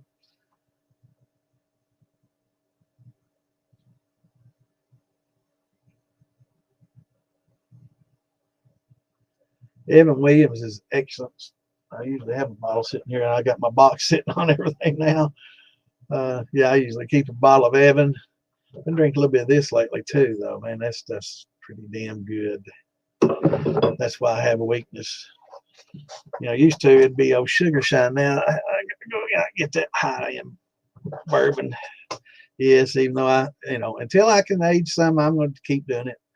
I age a little bit on stage, and that just ain't the same. So I've got a couple 15-gallon barrels. Now I saw some. I don't know if y'all saw it on the Moonshine Militia group page, but we had somebody in there that had some 5-gallon barrels. Somebody got a bunch of them. I'm not going to mention any names, but I think Phil Billy will have them. So if y'all want some 5-gallon barrels, that's probably about the perfect size barrel to mash in if you're small time, like most of us are.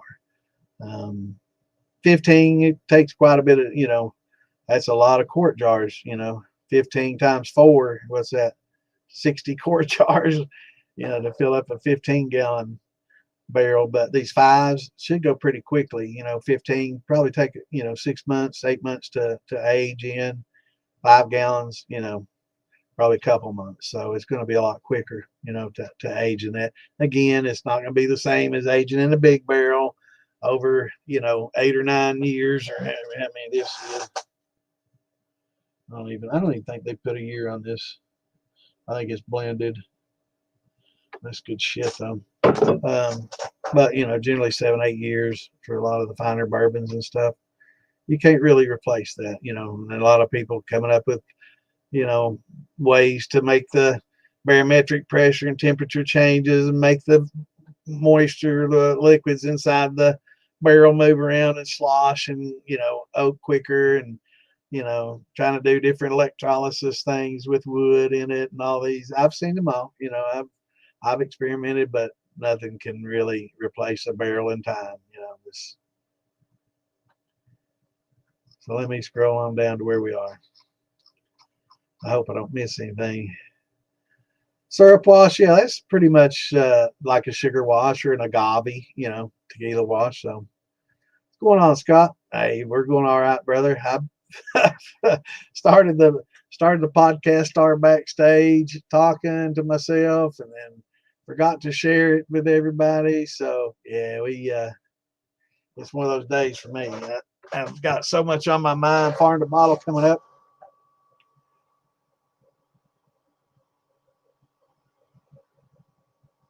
So much on my mind right now. I got me and one things, and then trying to put all this together, which I didn't have as much time to do as I wanted to. So we'll get it. We'll get it. Hey, brother, I appreciate it. Yep, YouTube you. Yep.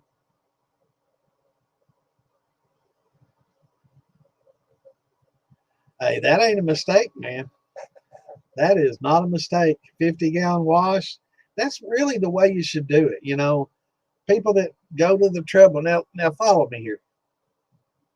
If I'm making a 5-gallon mash versus a 50-gallon mash, okay? Let's look at the time it takes to make both, right? So for a 5-gallon mash, I'm going to put 10, 12, about 12 and a half pounds of corn in my mill, grind it, and put it in a bucket, right? How long did that take? Let's just say, I don't know, 5 minutes.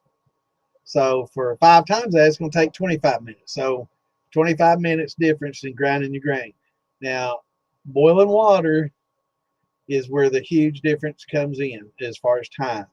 Because it takes a lot more time for a big old vat of water to boil than just a few gallons. But really, once you think about it, it's only taking you a few more hours to put 10 times now grain or just washes, whatever. It takes 10 times that if you want to do 5 gallons 10 times. It will keep, especially if you have a cover on it, and doubly so if you have it airlocked. But keeping the cover on it and keeping the bugs out of it, keeping it into temperature, fairly stable area. Man, you keep that shit for a long, long time. I've heard people keeping corn mash. Tom Crumb, then he had a corn mash he forgot about in a barrel in his barn. It sat there for 8-10 months. And then he went over and he saw it. He's like, holy shit. And he saw what was in it. He ran it. Said it's some of the best he ever run. So, you can make that extra in just a little bit more time and just dip out of it as you need it. And it's perfectly legal as a beer or a wine in that barrel. So they can't say, oh, you got this. It's not moonshine. It's not liquor. That is beer. It's legal to make. So, they might even have to, well, I doubt that you're not going to get that good of a lawyer, but they might have to pay you for your damn beer if they pour it out and they can't prove you're making anything else with it, right? So if they come in and start pouring out all your wine, out all your beer, and they can't find a steal, they're going to owe you some money because it's perfectly legal to make wine and beer in most all states.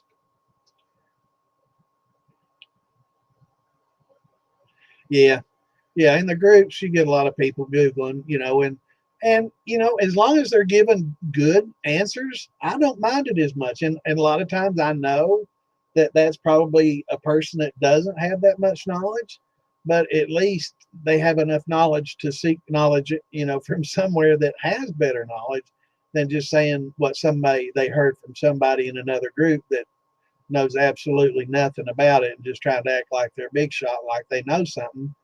I guess it makes them feel important. I don't know, but that Googler will learn, hopefully, if they're reading and learning from all their comments. So eventually they're going to be fairly knowledgeable, and people should Google things. If I say something and you don't understand it, Google it. it's going to give you maybe some insight that I failed to give you, and vice versa. If you Google something and you're not sure about it, come ask me. I'll tell you what I know, and if there's something left out there that kind of in the air that we're both unsure about, I'm I don't have to swallow any pride to Google, because I don't have a false pride, and I guess I don't have that ego. It doesn't hurt my ego to Google something that I don't know, because I don't profess to be a know-it-all, and I'm just here helping people and enjoy spending time, help make the hobby enjoyable and safe. That's my biggie, trying to make it safe for everybody, enjoyable, and I want people to have a successful wine and brandy and beer, you know, or whiskey or whatever. I can't help a lot with the beers. I've never really, I can do with your grain bills and making whiskey type beers, but as far as beer for beer, I've never been a big beer drinker, and I've never been a beer maker at all. The beers I make get distilled into whiskeys and brandy, or whiskeys and bourbons and stuff. So, I don't do a lot of beer. I know some of these fellas in here, Clint's probably done a lot of beer in his days. I'm not, so when it comes to that, I'll ask Scott or Clint or some of the other guys that's been beer makers for a long time. I know there's some beer makers in here. Hey, let's listen to what Scott has to say or what Clint has to say. I don't know anything about it, and I'm not even going to Google it and try. It's something I just don't know anything about. Using hops, I couldn't tell you the first thing about hops, and I do know all about the protein haze and the rests and everything, and step fermentation for beer making. I know a lot about all that. I've studied that, but I don't know anything about the hops, using hops, anything about hops. So when it comes to beer, I'm just going to say, I don't know, and I don't have a problem saying, I don't know. Some people do, obviously.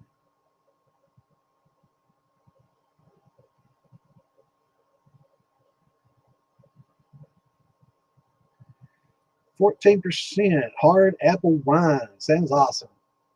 All natural juice, brown sugar, and table sugar. Tastes great.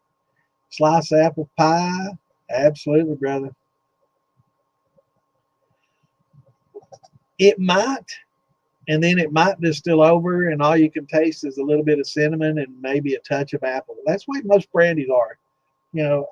I've tasted a lot of post-flavored brandies, and it's so obvious. If you're a brandy maker and you make good wine and you distill it and you make a brandy, that you're successful if you can take a drink of that liquor at 100 proof or 80 to 100 proof, and you can and you can say, hey, that was made with apples, or hey, that's a peach brandy. If you can identify the fruit in what you're drinking, then that's a pretty good brandy. You can identify what fruit it was made from, and that's how light the flavor is. You just get a hint of that fruit. That's what you get pretty much with a brandy. Now, when you start infusing and using new techniques, you can get a little bit more. You get more nose. And when you're drinking it, you can smell it, and it adds to the flavor, and it adds some to what you're drinking as well. So you're getting a little bit more of your senses, right? So it's not just much your taste. Like a straight brandy, a lot of times you smell it. You don't smell that apple or peach, but you taste it. And I'm getting a little bit of peach out of there. It's not bad. That's pretty good. And that's a decent brandy if you can tell what fruit it's made from. But if you have an infuser, it certainly helps concentrate those flavors. And depending on what you use in your infuser, you can add quite a bit more flavor doing it that way. That's why that's a big, huge thing now, is using infusers and jar rigs. I would rather see a copper one, but if you do it safely and watch your temps and don't shock your glass, you can do that perfectly fine. I'm not going to tell people one way or the other which is best or worst, or you just have to decide that for yourself. I would tend, in the long haul, to prefer copper or stainless for that matter, and with a drain in it, so you can just drain everything off that's in there and turn the drain off, and not have to get my grill gloves on, and work the bypass and undo the jar and pour it out and pour the hot liquid back in the jar and do that route. If you had a stainless steel infuser, you wouldn't have to worry about heating up the infusing thing, so it wouldn't mess with your glass and shock it and crack it.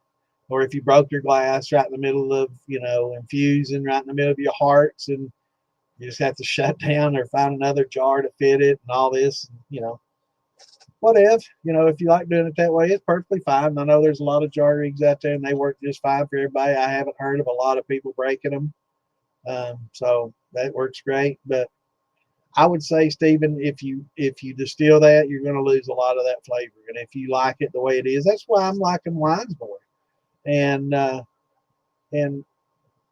post flavoring some wines, even is not out of the question for me. I've not done it yet. I've back sweetened wines, but I've not done any post flavoring on wines. But I have added alcohol to wines to kind of fortify them and make them stronger. But I'll probably will try to add some flavors to some wines and see where that goes, because I really like the flavor of the wine and the depth and the character and all that. And I used to not like a lot of wines when I was younger, but as you get older, you don't necessarily want to drink hard liquor every night, So, and having good red wine with some steak, I really enjoy that. And my fiance used to really love my white wine, my sweet heat, and it was probably about, I don't know, probably about 14 to 16%, alcohol. So it was pretty strong wine, and she liked it, but found out she got diabetes, so she don't drink it anymore. But yeah, I would say that sounds really good, and I would say it wouldn't be near as enjoyable as a brandy unless you infused with that, and it's still not going to carry over flavor like that. And that's what people kind of expect when they get like a brandy. They taste a brandy and they're like, well, I can barely taste the peach in that. And it's like, well, thank you. You can taste peach. You can taste peach brandy. Because I succeeded. I made a brandy, and you can tell me what fruit was made with it. That's how light the flavors are going to be with just a straight brandy coming off the stills. A lot of people expect the smacky in the face flavor, the peachy peach, just peach and sweet. And I'm sorry, you don't get that coming off the still. It just doesn't happen. Unless you're trying to infuse in the downcomer or something like that, running it over something or dripping in, syrups or something like that as it comes out. That's just not going to happen. That's awesome. Yeah, I'd say anything that sounds really good though.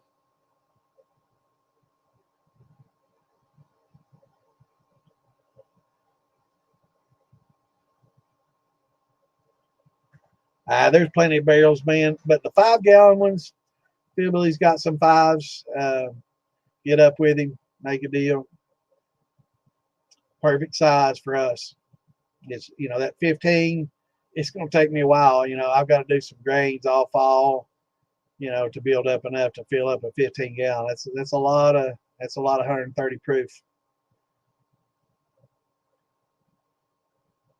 That's probably 8 runs. 7 or 8 runs. So yeah.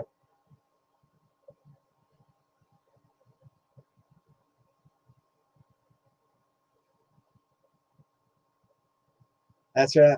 That's fact. I'm not that far behind. God bless. I'm sorry. I'm gonna try to scan through here as quick as I can. I get behind. Pressing peaches. Awesome. Yeah, fallen fruit, man, or bruised fruit. You can find somebody to source that from, or a secondhand fruit stand. There's a place out of Illinois or northern Indiana or Illinois. I think it's Illinois. Sells a lot of fruit by the pallet full, man, for like $1 a pallet. And it's like 30, 40 pounds a pallet, and it's selling that shit cheap as they can, man, because it's that, or they just have to, I guess they take it from these um, grocery stores and stuff, fruit stands and stuff, and it's got bruised on it, and starting to go bad. Some of the fruit's still good in it, perfectly table fare, you know, but some of it's going bad, and some of it might have a little bit of fuzz started on it. Boom, it all goes out, right?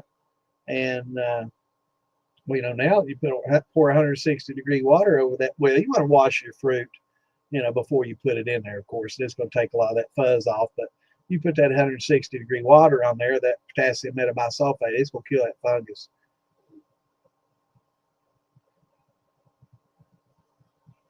So yeah, sourcing cheap fruit is awesome, and you know, I think that place in Indiana or Illinois, it's northern Indiana, southern Illinois. I think it's Illinois, but I'm not 100% sure. They've got a Facebook group, but they've got pallets upon pallets upon pallets of this stuff, man. And if I lived near them, I'd open me up a legal distillery and just start making brandies, and you know, turning out some bottles of brandies, man. Because if you can get your, you know, fruit for next to nothing, you know, you can make some money selling brandy. It's generally, when you're a brandy maker, you know, you got a high cost of operation because fruit's expensive, even by bulk. Whereas corn, you know, yellow dent, when you're buying bulk, I mean, man, you can get truckfuls for next to nothing. You'd be surprised how much those truckfuls, how cheap those truckfuls are. Well, some of you wouldn't be because you bought it before, you know. Clint knows. I mean, when you buy that corn bulk like that, nothing, man. Cheap as dirt.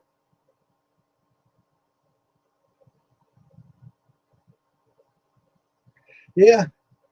And I tell you, you know, there's a lot of, you know, that's like a, you know, what, a mountain brandy, but a mountain beer, I guess, you know. Something new, mountain beer. I don't think anybody's ever called it that.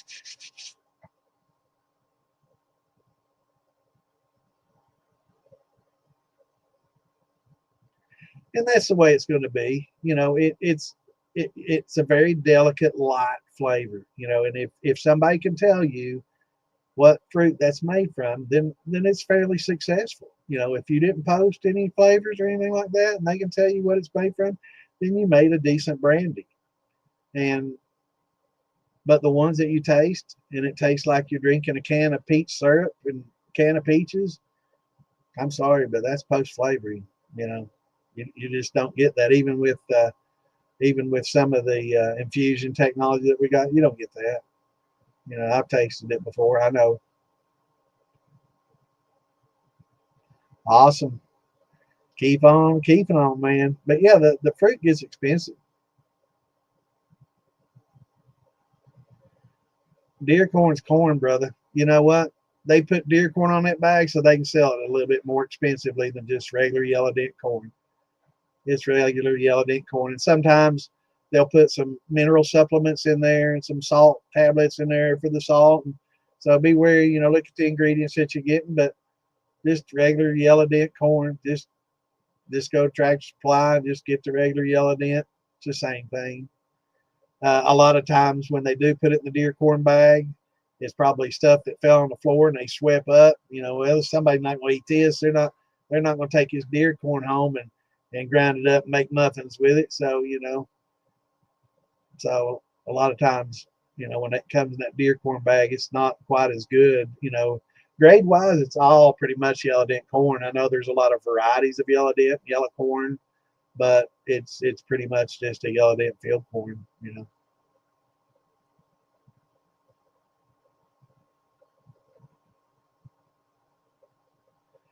Yeah, peaches. You know, I've run peaches that it carries over, and actually, the last time I did peach, I used an infusion.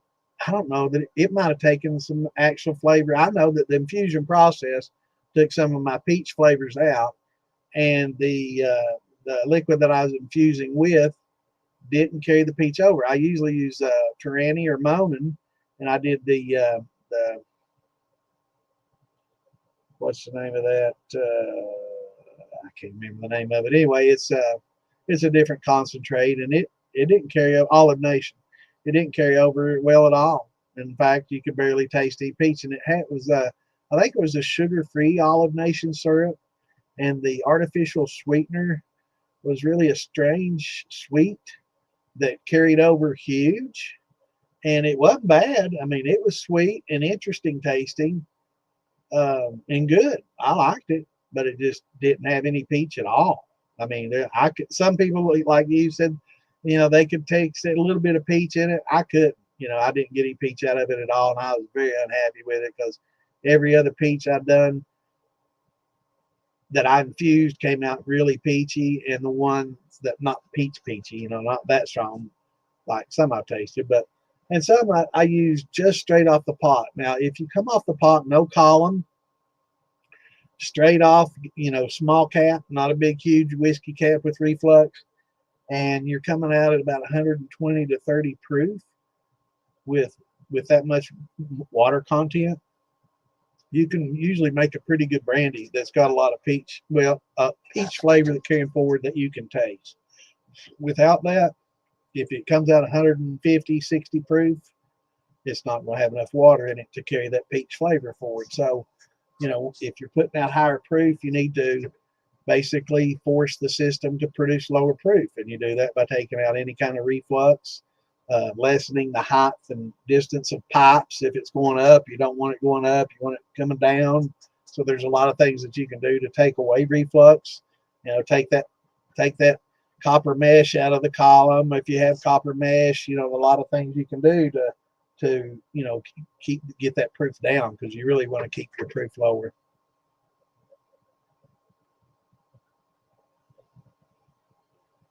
Yeah, 50-pound bag for 10, that's about right. Bucky's, you can get yellow dent, 50-pound bags of yellow dent for $7 or $8. Some people say they keep it outside. I was going to go by there and get a bunch of it, but somebody said they kept it outside, and I'm like, I don't know if I want that. Then I'm thinking, man, it might already be malted. I might be able to just bring it home and grind it up, and it'd be malted. If they kept it outside, it might be slightly malting. I don't know. But yeah, if you buy it in bulk, yeah, you could get that same 50 pounds for a couple of dollars when you're buying it in bulk, maybe even $1 or $2. Yeah, it's really cheap when you buy in bulk.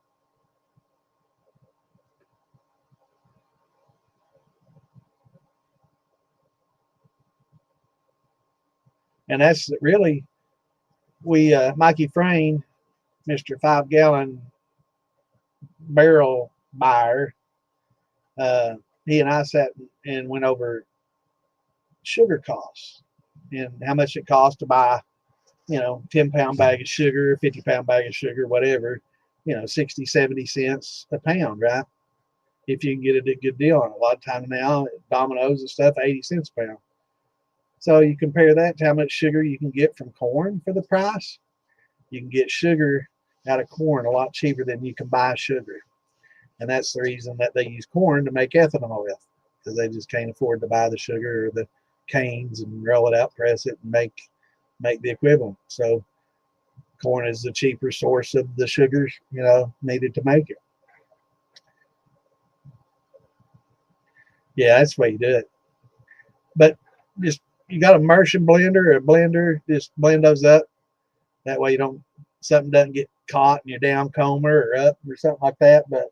And it gets more contact when you blend it up versus, like the half peaches. So hell yeah. And but the infusers, they do help a lot. They do add a lot of flavor.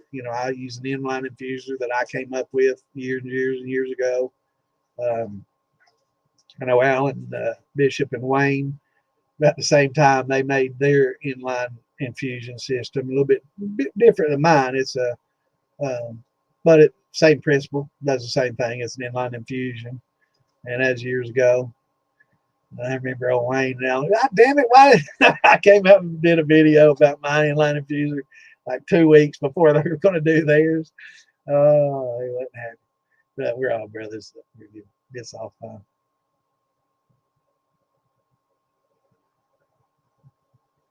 Yeah, I think doing a larger mashes is definitely where it's at for sure. And it keeps, it's not like it's going to go bad, So it does save a lot of time. And for a lot of people, after you do this for many, many years, that's the chore. You know, it becomes a chore.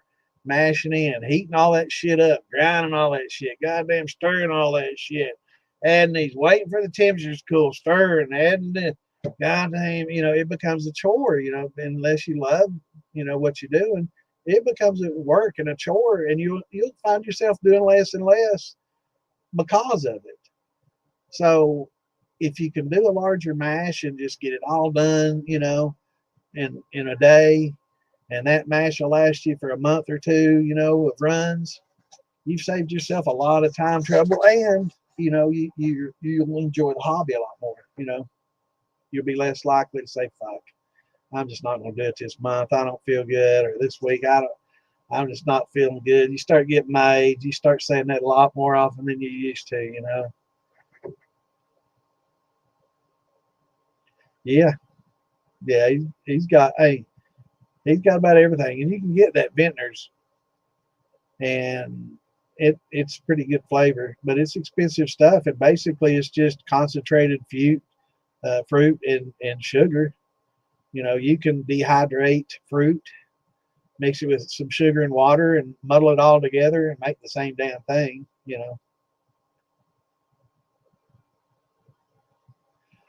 know, a lot of people when you talk about, did you taste that mash? Ooh, you know, and they're like, hell no, I ain't tasting that. And it's like, well, then you probably shouldn't be making it then. You know, they see that lacto on the top, they're like, I ain't gonna drink that. And that's the same shit you get in yogurt, son. That's gonna kill you. It actually gives you some benefit from it, you know. So, but yeah, if you got a bad spoiled mash, it's got, you know, some kind of funguses and shit in it, then yeah, I've done that a time or two. But if you're doing it right, you should be able to drink it, you know. And if you have a wine mash, you do it right, it should taste good. And all you should have is a fruit cap, and you shouldn't have all kinds of, you know, fuzzies and colors and all that shit in there to begin with. If you do, then you did something wrong. You didn't, you know, you didn't kill all your bacteria off and all your funguses and bacterias off. You know, that's why we add the water and the Camden tablets. You know, like I said, brandy, you put that shit in a, you know, distiller, all gone. You know, all that shit gone. You don't have to worry about it. It's not an issue. But when you're making wine, you got to be sanitary, you know, and that's when, you know, the airlocks and cabinet tablets and keeping everything sanitary and using that star sand to clean everything with, and not clean, I shouldn't say that, to sanitize everything with. I think a lot of people think that star sand is a cleaner, and it's not. You really need to clean the surfaces really well with dishwater, soap, dish soap and water, hot water, and 3M pads, and scrub everything down real good. And then once you rinse everything out, then spray star sand. That'll kill any kind of bacteria or germs that are left behind. Don't use star sand as a cleaner because it's a disinfectant. It is not a cleaner. I think a lot of people make that mistake in wine making. Yeah, and you know, and that's why once you start doing, you know, wines, you know, and brandies, if you do it like a wine and you know, you discipline it, you get the acid right, you know, it does take more time. It does take some instruments to measure pH, measure the gravity. You gotta, you know, you gotta add the acid to it. You know, you've got to kill everything off. So there is more steps to it, and it is more complex than just making, you know, brandy. So if you're just making a brandy, then you really don't have to go to the extremes. But for a good wine, you know, and if you don't, you know, as soon as you do, you're going to taste one, you know, and it's like, damn, this tastes good. I wish I'd have gone to all the proper steps. So maybe I'll try to make a wine out of it anyway. And so you put it in secondary, and all of a sudden you start seeing little fuzzies, and you get some odd odors and sulfurs and you know, vomit smells, and sometimes lacto comes in, and it's like, man, this because you didn't use the hot water or the Campden tablets or the potassium metabisulfate, kill everything off. So, and then when you drink it, it's like, fuck, that shit sucks now, you know, and it does. Be glad you didn't bottle it because it had just been even worse over time. It doesn't improve. Yeah, It's amazing. Tom's was outside, so it went through, weather changes and stuff, and he ran it. Said it's good. Probably not his best or his worst, but he said it's fine. He said it's pretty damn good. So, and I've heard a lot of people doing that. And I've had wine sit in there for year and a half before I made a brandy out of it. That's makes pretty damn good brandy too when you do that, because those flavors, they mature. Now, I will say you need to research your fruit. And here again, I don't know all the dates on each of these, so all I know is from experience. But all fruit doesn't improve in flavor in a wine over time. And I said that right. Not all do. Some will improve, like for example, you do primary fermentation and you put it in secondary for 6 months to a year. That's when that will be prime for like cherry wine, um, plum wines, a lot of different fruits will not age well. So 6 to 8 months, they're prime. 2 years out, they're starting to lose some of their flavor and efficacy and starting to taste a little off. 5 years, they suck. Whereas if it's like a grape wine, 5 years, it just got better if it was bottled and made properly. So not all fruits age like wine, and not all of them are best the older they get. In fact, most fruits are best, in the 6 months to 2 year range, somewhere in between there. So research what you're doing, and when you research, don't go to Reddit, don't go to Distiller.org, don't go to Facebook group sites. I'm sorry.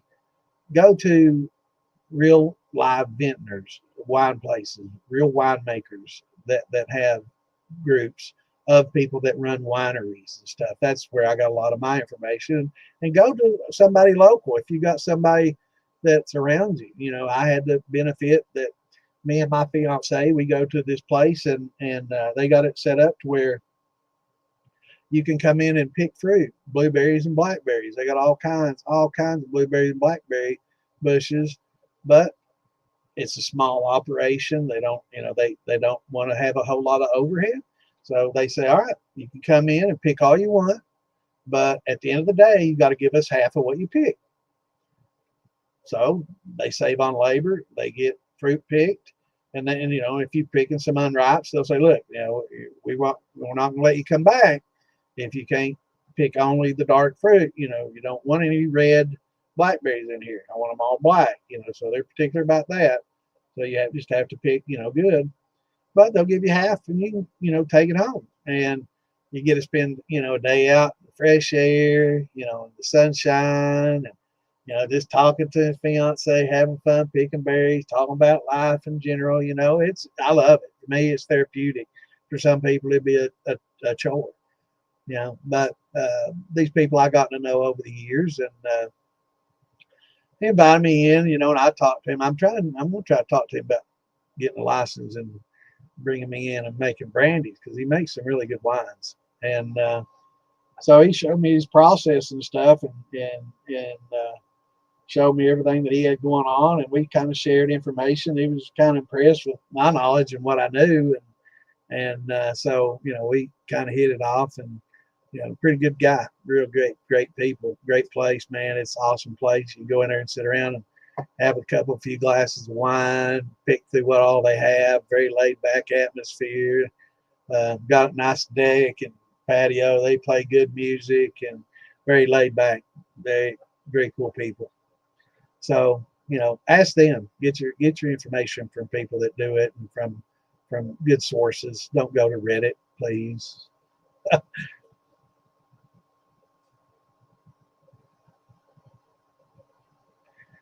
Cream quarter, no, don't use it for your mash. Use it for your infuser and in your thumper, or whichever you use. It helps a lot. I love using cream corn in my thumper and in my infuser, because it definitely helps a corn liquor out, and it's really good. Probably expensive to use, and a lot of the creaminess in the corn, I don't know what all they add is thickeners, right? They've got some things in there that are thickeners that are probably not going to help out a lot. I don't know. Some of it may be yeast nutrient, that they used to thicken it with, but for the most part, it's might be a waste of money. I mean, if you can get a pallet full that's past their best by date and they're going to the dump, hell yeah, anything like that, give it a try for sure. Because we all know that those expiration dates and best by dates, they can't sell it past it. But I don't know how many cans of soup and fruit and everything that I've eaten past the. A lot of times it's not even an expiration date; it's just a best by date. So it's might lose a little bit of its flavor, but I don't think that's going to hurt a brandy much or a corn liquor. So yeah, if you can get a bunch of cream corn like that, hell yeah. But it really helps a lot. Um, but if you do, yeah, you definitely have to strain it out before distilling anything thick like that, um, unless you have like a jacketed still where the heat doesn't come into contact with the actual grains and stuff. Then yeah, absolutely, and yeah, if you had a jacketed steel, yeah, you could do cream corn. It'd probably be fan-fucking-tastic. But in a regular steel and a regular mash, you're going to have to, thin that out. It's going to be really tough. So most people just put that cream corn in the infuser, and it works really well. That's one of my little tricks that I share with people. So yeah, that definitely works, brother, for sure. Jolly Ranchers work great in infusers. They're also good just to mix with liquor for a mixed drink, or you can buy the syrup. They've got the Jolly Rancher syrup that you can buy, and it's basically the same thing. It's just not in a hardened candy form. It's just in a syrup form, so it tastes a lot like it. They use it on smoothies and all these, icy Slurpees, whatever. So yeah, you can literally get Jolly Rancher, the name brand syrup off of Amazon, and it makes excellent infusion liquor. But it's kind of expensive. I found that some of the cheaper ones are just as good. But yeah, a lot of those syrups are just fine for infusions. Four shots make a great cleaner. I use it on my eyeglasses about every day.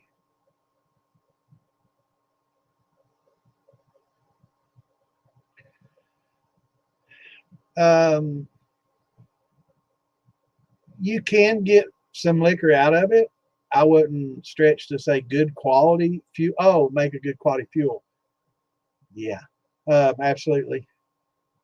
Yeah, if you wanna run it through a column and get it to 190 and use it in the motor, absolutely. Yeah, sure. I didn't read fuel the first time I read that, but yeah, absolutely.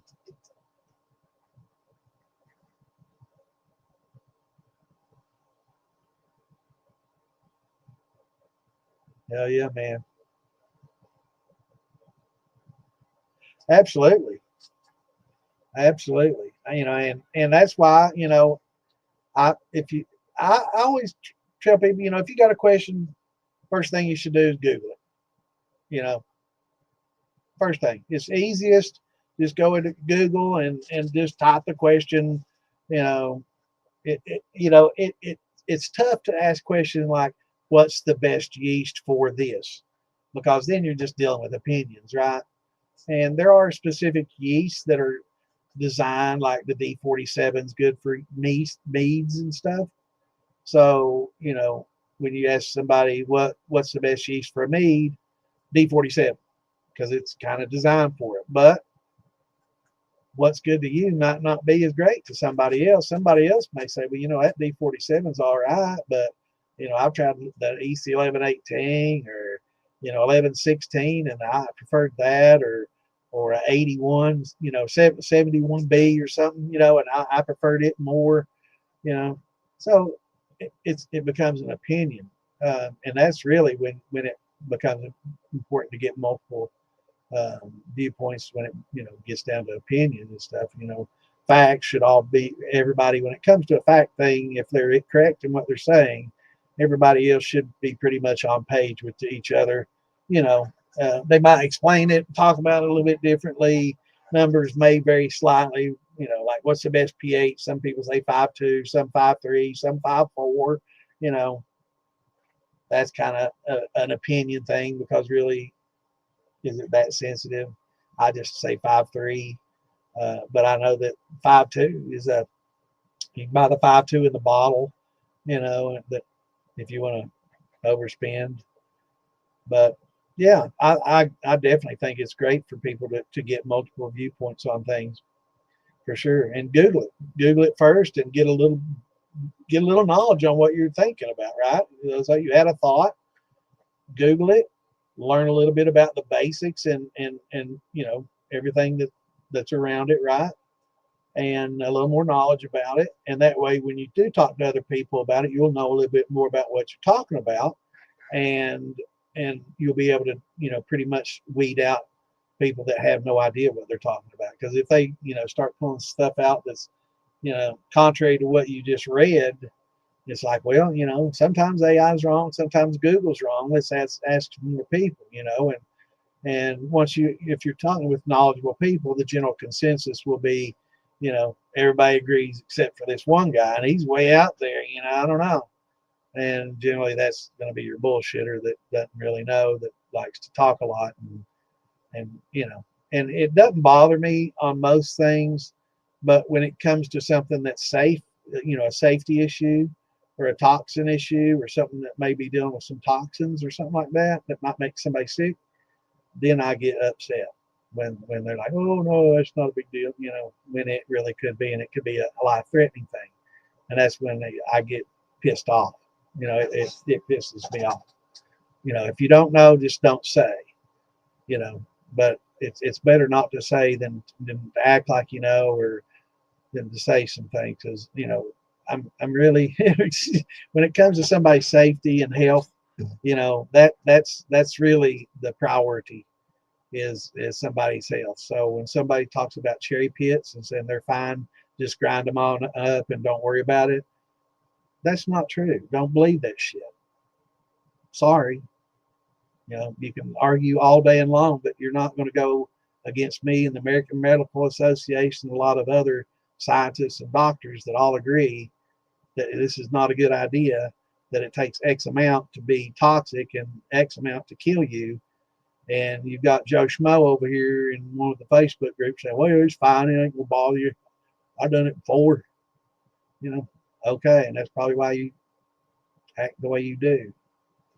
So that really bothers me when I see stuff like that. So sometimes if you don't know, don't answer, especially when it comes to issues like that. And you don't want to sit there and tell somebody it's going to be okay, and then they do it, and then 3 weeks later, you get a little, deputy showing up at your door. You've been summoned to court. They're suing you because you told them it's okay and it made them sick, and they spent the last 3 weeks in the hospital detoxing, and you about killed somebody with your stupid ass reply, and they're going to sue the fucking shit out of you for it.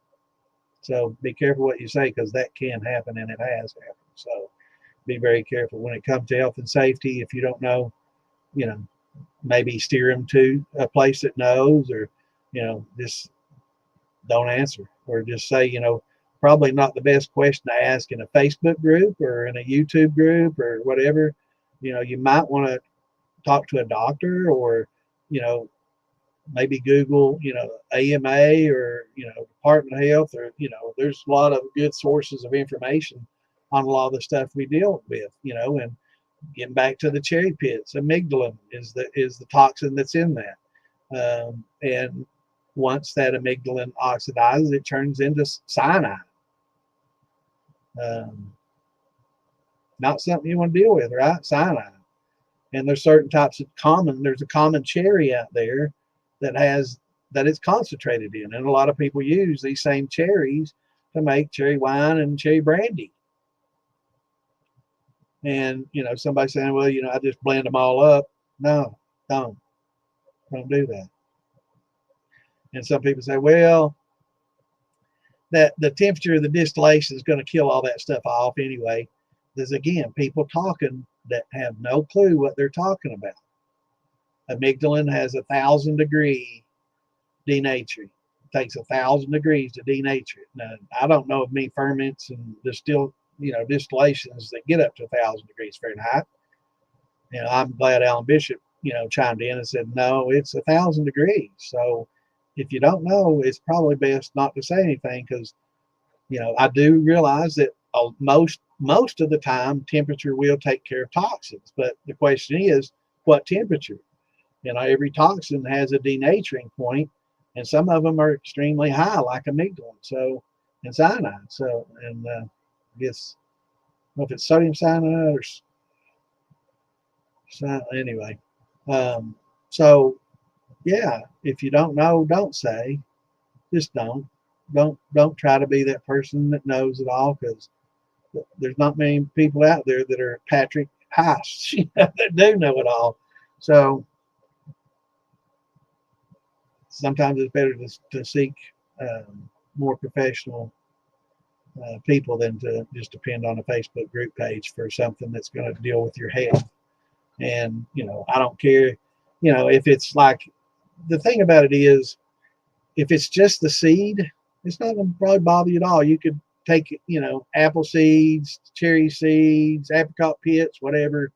It may give you a bowel obstruction, but it's probably not going to hurt you until you break it open. Those shells are pretty hard, and they're designed to keep, stuff out until they soak for X amount of times, germinate, open up, and like the natural process, which it doesn't take that long going through your system, right? It goes through your system pretty quickly if it doesn't get obstructed. So the biggest issue probably would be obstruction with peach pits and other things like that, and cherry pits that aren't ground up. So, you could probably eat your weight in cherry pits. If it didn't obstruct your bowels, you just shit them out and you'd be fine. But the second you break them up, it becomes a problem. So don't blend them.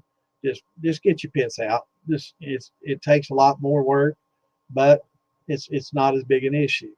Now, when it comes to apple seeds and like watermelon seeds, probably not as critical. A lot of that, if they get blended up, they're very small and they're very few. If you can strain them out, it's best to.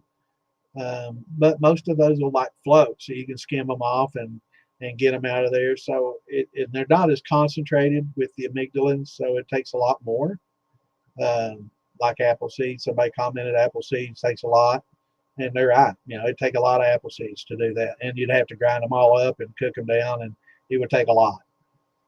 Whereas cherry pits, not so many. Apricots and some of the other fruits, depending on the fruit. Now, even depending on the variety of cherry. So, people are like, well, I'll sit and talk about this all night until it gets pounded in your brain. So I don't want anybody getting hurt and sick from this. And that's one surefire way of doing it.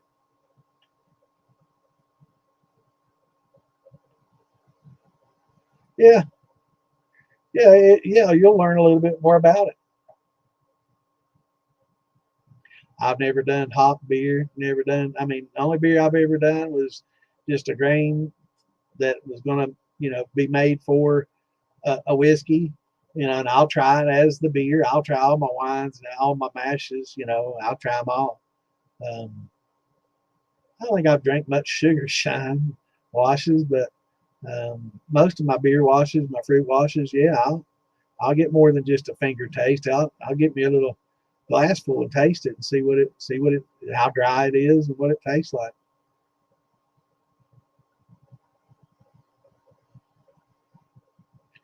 Well, I'm not a pro either. Clint's a pro. He's done it for a living. I can't say that. Unless I want to be admitting to guilt or something, but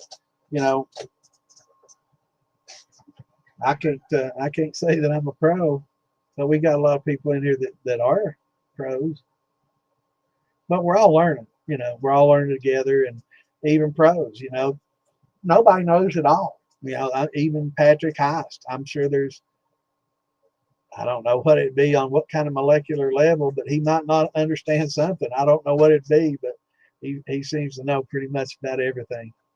You hear me talk about him a lot because I've heard him speak quite a few times, or several times, and read some of the stuff that he's written, and that dude probably, as far as people I know, probably the most knowledgeable person, definitely top 5 in the world, as far as knowledge on everything distilling and whiskey, brandy, and the chemistry and yeast and all the different bacterias and stuff. I mean, dude is he's the professor of the professors.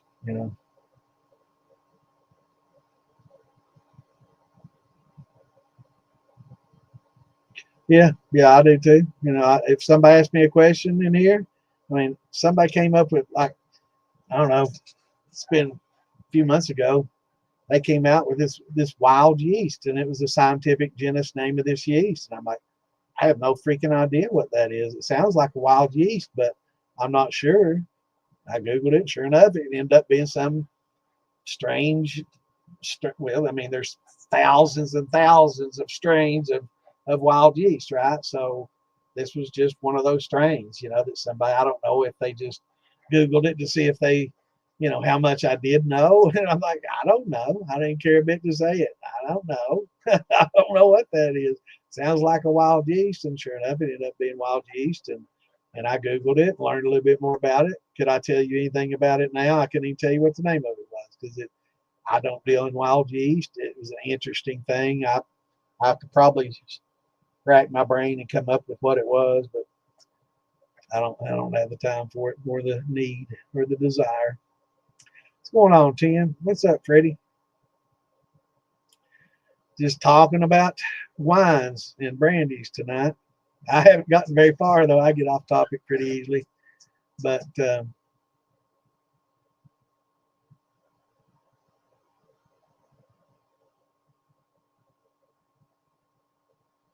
well, I mean, there's nothing wrong with seat of the pants, man. I mean, that's how I started. I didn't have a thermometer. I didn't have hydrometers. I didn't have no pH paper or monitors or pens or none of that shit. In fact, I don't even know if they made a pH pen back then. Uh, I think they had thermometers back then. That's funny. Yeah, hydrometers. They've had those for a long time too. People don't realize it, but yeah, they've had hydrometer. When was that invented? 1800s. I'm gonna have to Google it because I don't know. I'm Googling again. Actually, I do.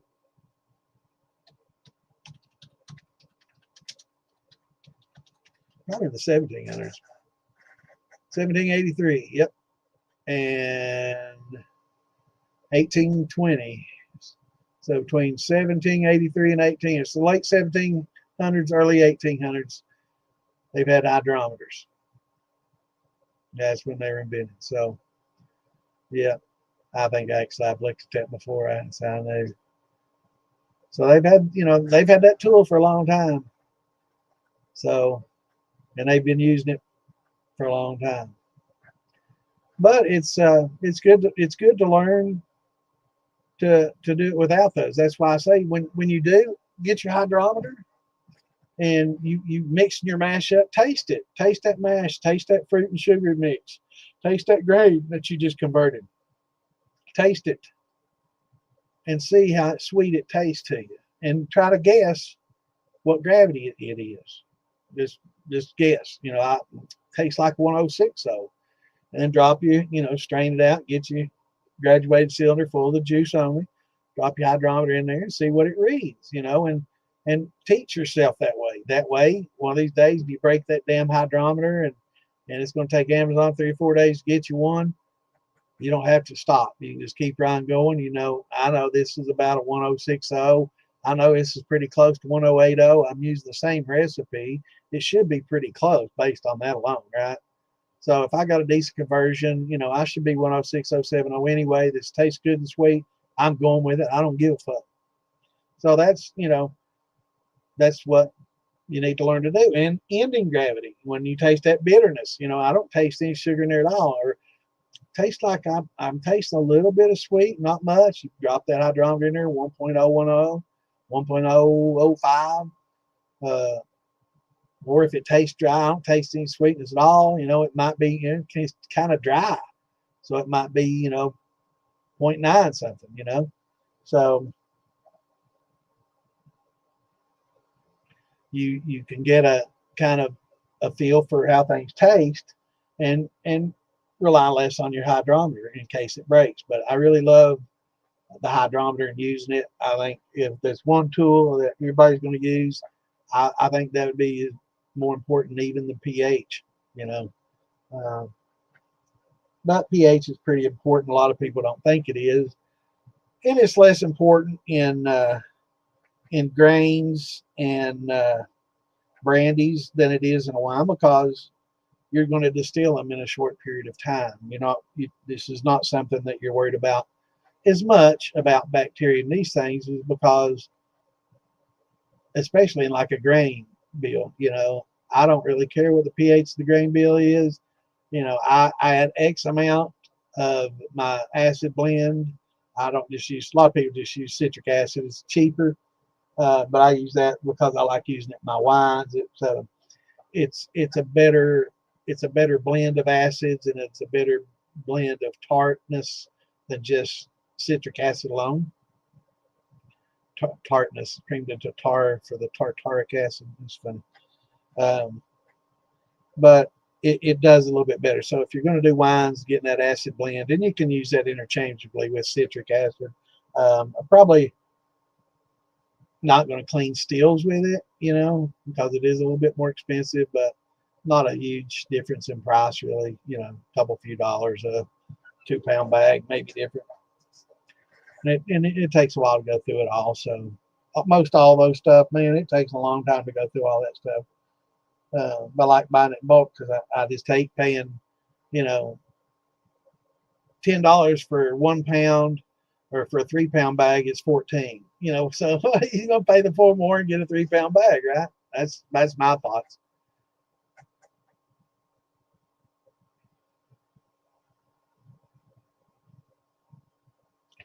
I'd say those automalos at one point in time wasn't really considered a weed. Back in the day, it was something that people foraged for. It was part of their yearly annual diet based on when it ripened, of course. So it was a part of their annual diet.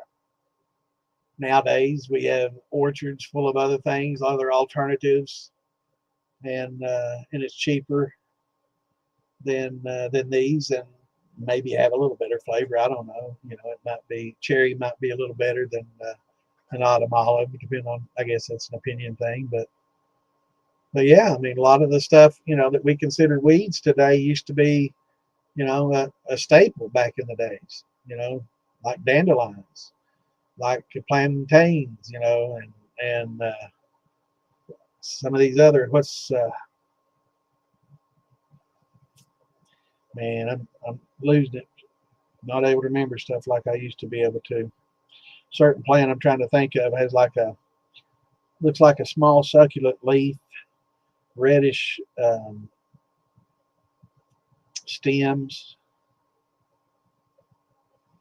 very small, grows everywhere. I've got a bunch out in my garden, and it's very high in vitamin C. A lot of people, it's considered a weed, but I can't think of the name of it. I'll think of it in a minute. But yeah, there's a lot of things like that were, you know, people foraged for, that's part of everybody's daily diet, that now is considered a weed that you cut out of your yard. So I've got to think of the name of that thing though.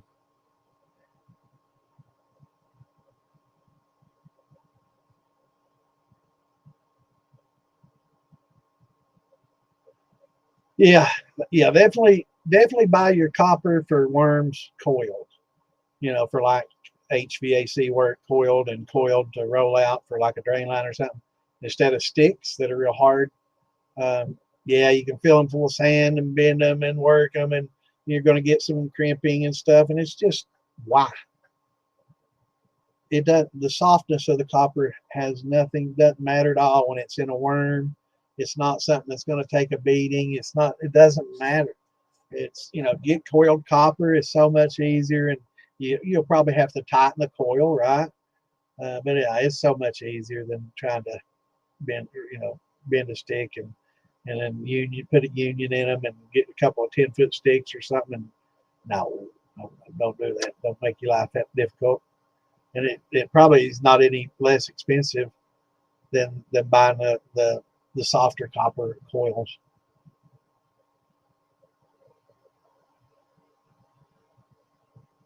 Oh, what are we talking about? What oxidizes? Oh, beer. Oh yeah, yeah. You definitely, yeah. You don't want your beer with hops, especially. You don't want your beer getting oxidized, or your wine. Same thing. Yeah, that's why we try to get the wine, and that's why these wine bottles come up small at the top to cut down on the oxygen, right? And you want to take it up into the actual lid a little bit of ways, and then put that cork, and you'll have like an inch of space between the bottom of the cork and the top of the juice.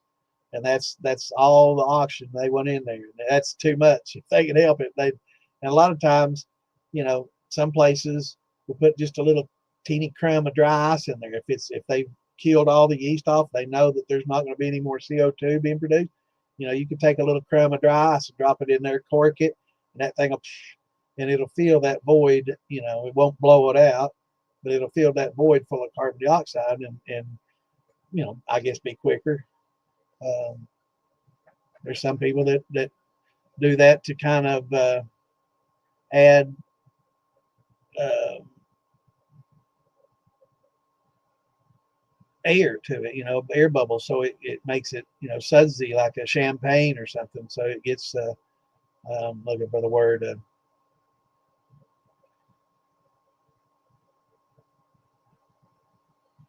what's the word I'm looking for? All right, let me scroll down. Damn, and that I am so far behind. I'm not even. Man, y'all just keep right on talking. Let me ramble. What am I thinking of in the beer? All the suds. What's that called? Losing my mind here. Simple term.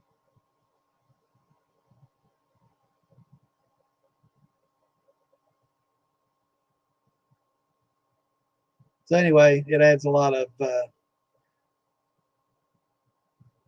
carbon dioxide to it in the form of small bubbles. What? Not the head. What am I thinking of? God damn it.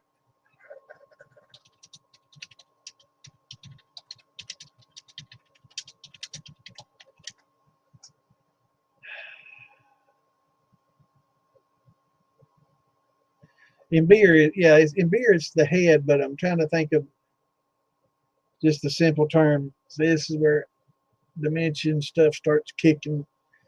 Alzheimer's and dementia that I'm starting to slowly get. What is it?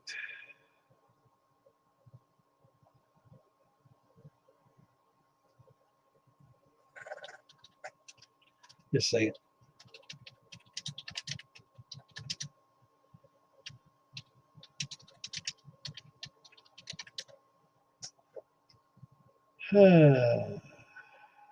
Carbonation. Yeah, that's the simple fucking word I was looking for. Carbonated. See, I'm losing it, man. That's so bad. So bad. Carbonation. Yeah.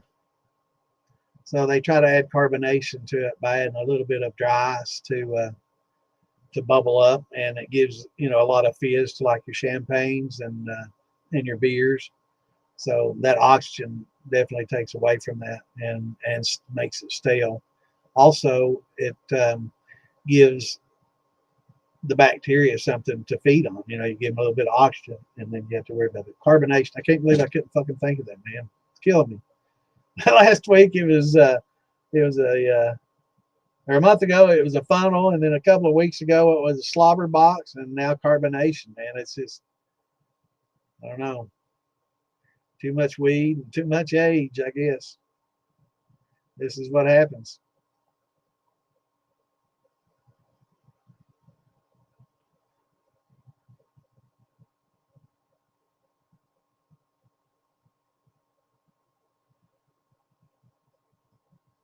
So I'm kind of reading through.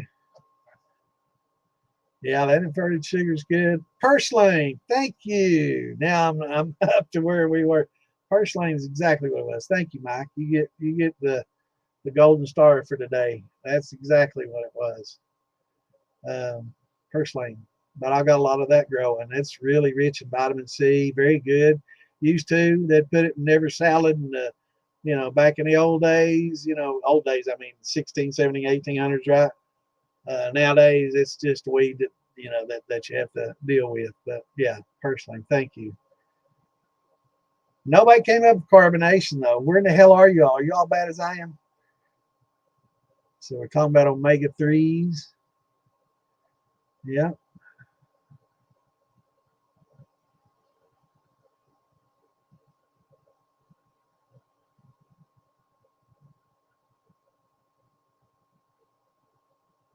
Yeah, it was purslane for sure. But there's a lot. There's so many weeds out there that yeah, can't believe I couldn't come up with carbonation, man. Just little simple words like that.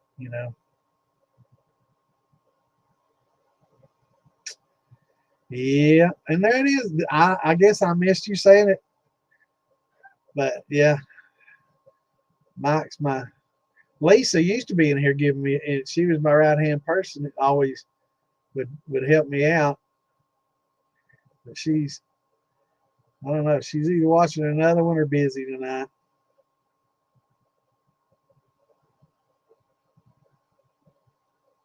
Yeah, mimosa trees are great. I mean, there's a lot of stuff out there that are really good for us.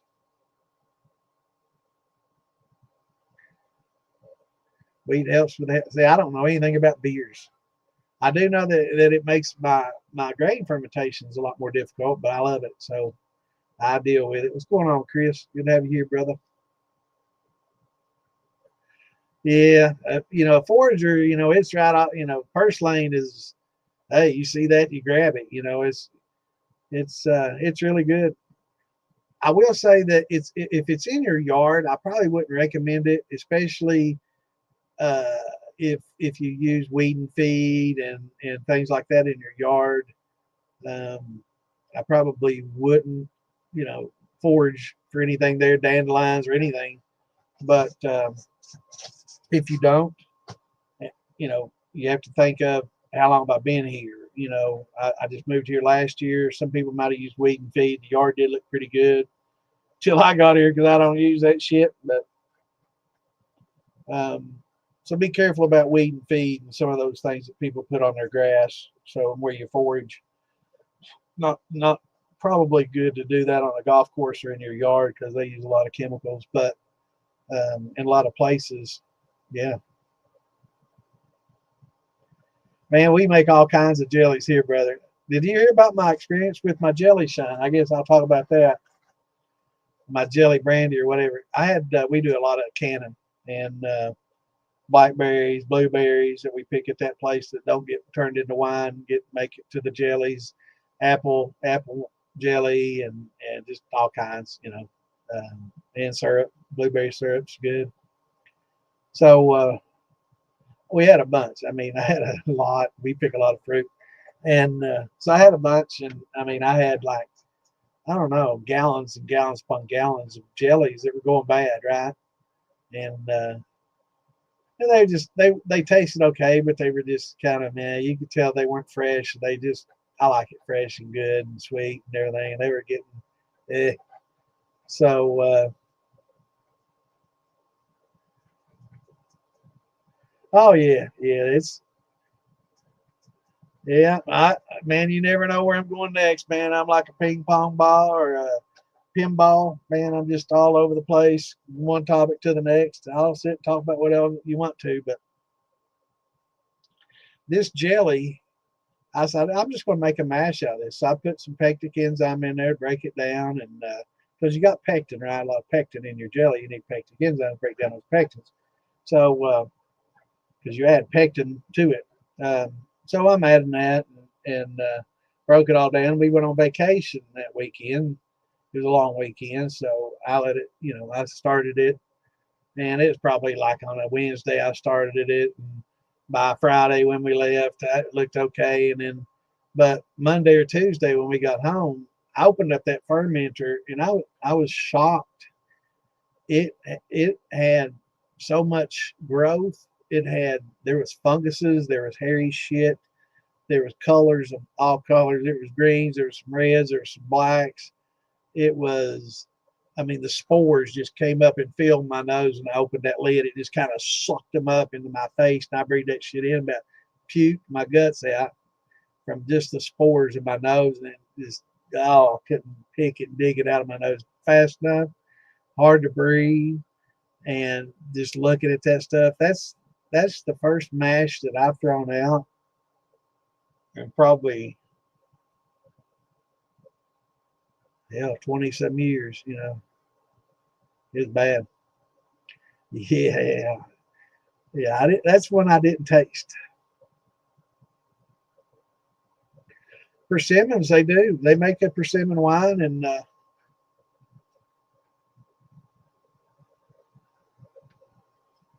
the persimmon wine's good. There are a lot of persimmon trees here in Kentucky.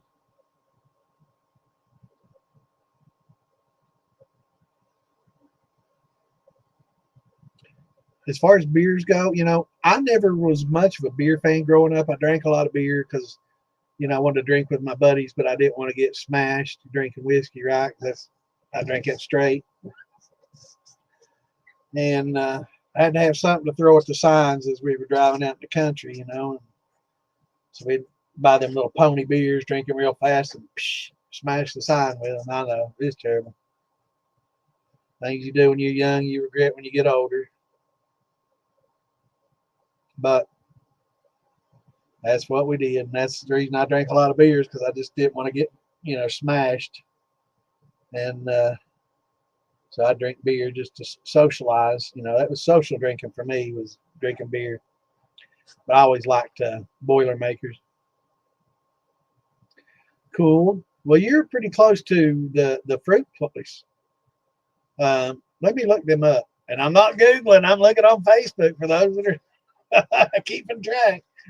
It's funny. Damn it.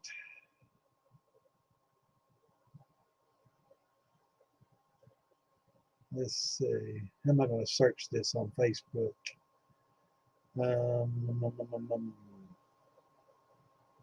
I think Friends, because it's the fruit. Let's see. I hope this gets it.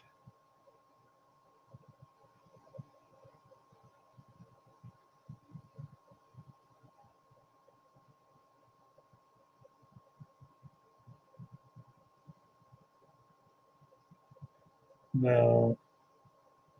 I'll have to check. Let's see. There's an outfit that does a lot of fruit.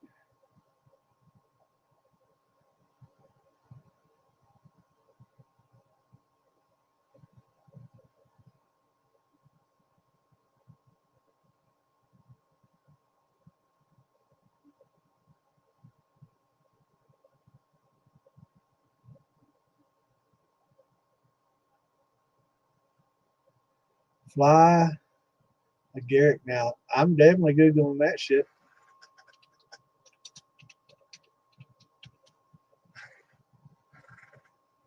Okay. I didn't know that was that mushroom. See, I haven't Googled shit if I don't know it, man. I do remember seeing that red mushroom with little white dots on it, but I didn't know Amanita muscara. That's probably what muscara. If I'd have seen that, I'd have known it as a mushroom. But yeah, the fly agaric, I didn't know about that. I didn't know that was another name for it.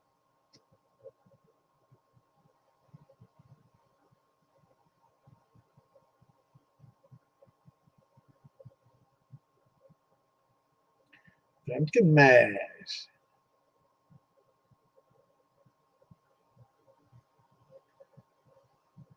Well, I've never seen those little red mushrooms in the woods, but if I see one with red and white dots, how much should I eat it, or is there one that's deadly that looks the same?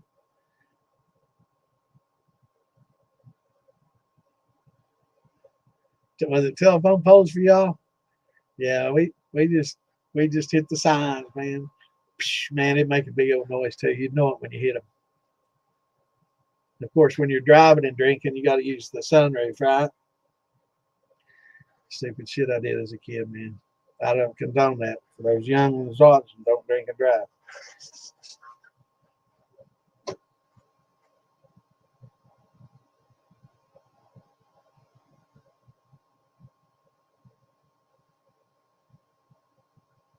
Yeah, the Santa mushroom, man. I know. I'm definitely gonna have to try one. I have to know the dosage though, and I have to make sure I'm really weary of mushrooms. You know, it's kind of strange that when I was younger, I just bought them and I didn't know the people I was buying them from. And hell, I'd buy them on blind faith. Yeah, they're good mushrooms, whatever, you know.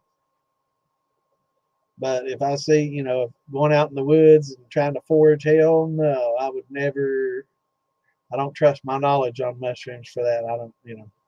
I know that some look just like some others, and some are good and some are bad. And some of the, you know, but I've never. I've wanted to grow the shiitakes out of like oak, you know, like firewood, split it up and grow it into the bark and into the tree and wood, and like they do, you know.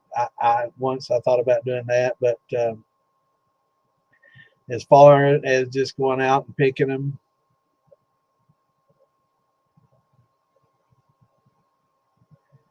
yeah, and I've had some grow in my yards, and I take pictures of them, and they say, "Oh yeah, that's dryland fish," or "Yeah, that's the yellow, you know, the yellow ones that taste those taste great. There's delicacy and all this." And nope, you know, I'll get it at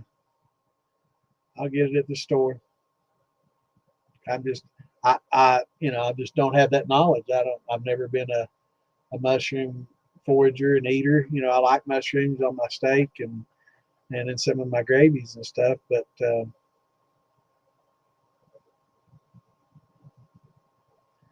yeah, aspergillus. Yeah, what is it? Penicillin. That's a fungus.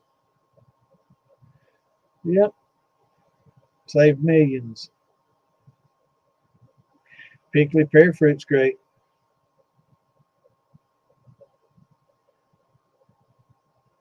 Hen of the woods. That might be the yellow ones. I think that's what they were telling me my yellow ones were. Hen of the woods. No, no, it didn't look like that. I'm gonna do the chicken of the wood. That's what it was.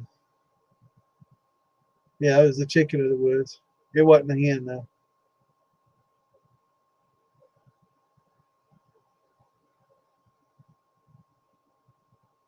Now, does that always grow on wood like I'm seeing it in the picture? Because this was coming out of the ground. It looked a little different, so it might have been a little different.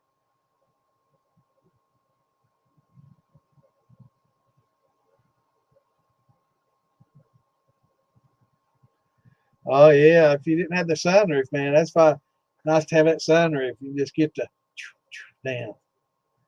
You can right hand it. Unless, of course, you're in England, then you're, you know, going that way over cars to. Well, I guess there might. Yeah, I guess. Yeah, I guess you just throw it right out to the right then. Had a friend die. Yeah,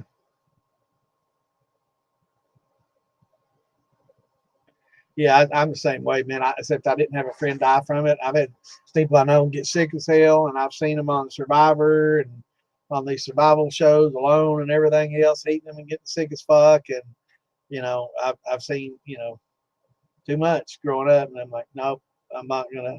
Why? I mean, I'm not gonna experiment with my body like that. You know, um, not for food. You know, for a buzz, I might try some different ones, but for food, there's plenty of food out there.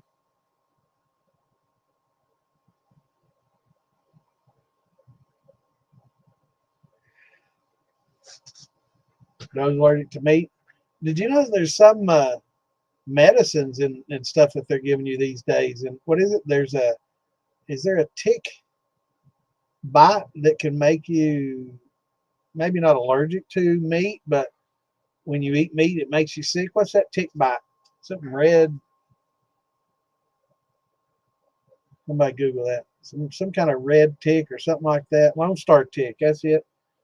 Uh, red tick. Where the hell I get that? Red meat maybe. But yeah, the Lone Star tick. And now they're creating some diet pills based on the enzymes in this tick that help you lose weight and stuff. Don't make you want to eat food and stuff. And yeah.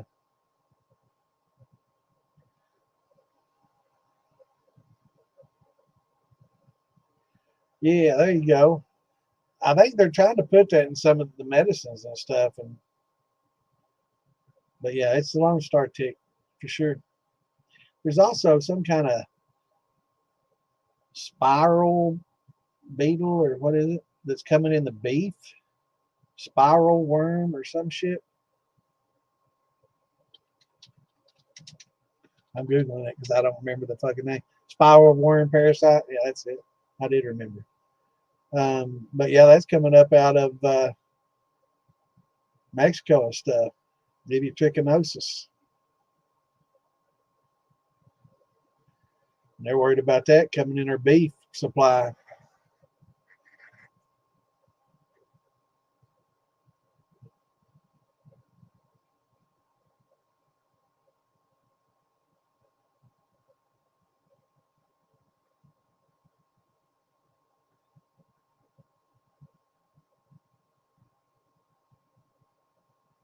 Crazy, isn't it?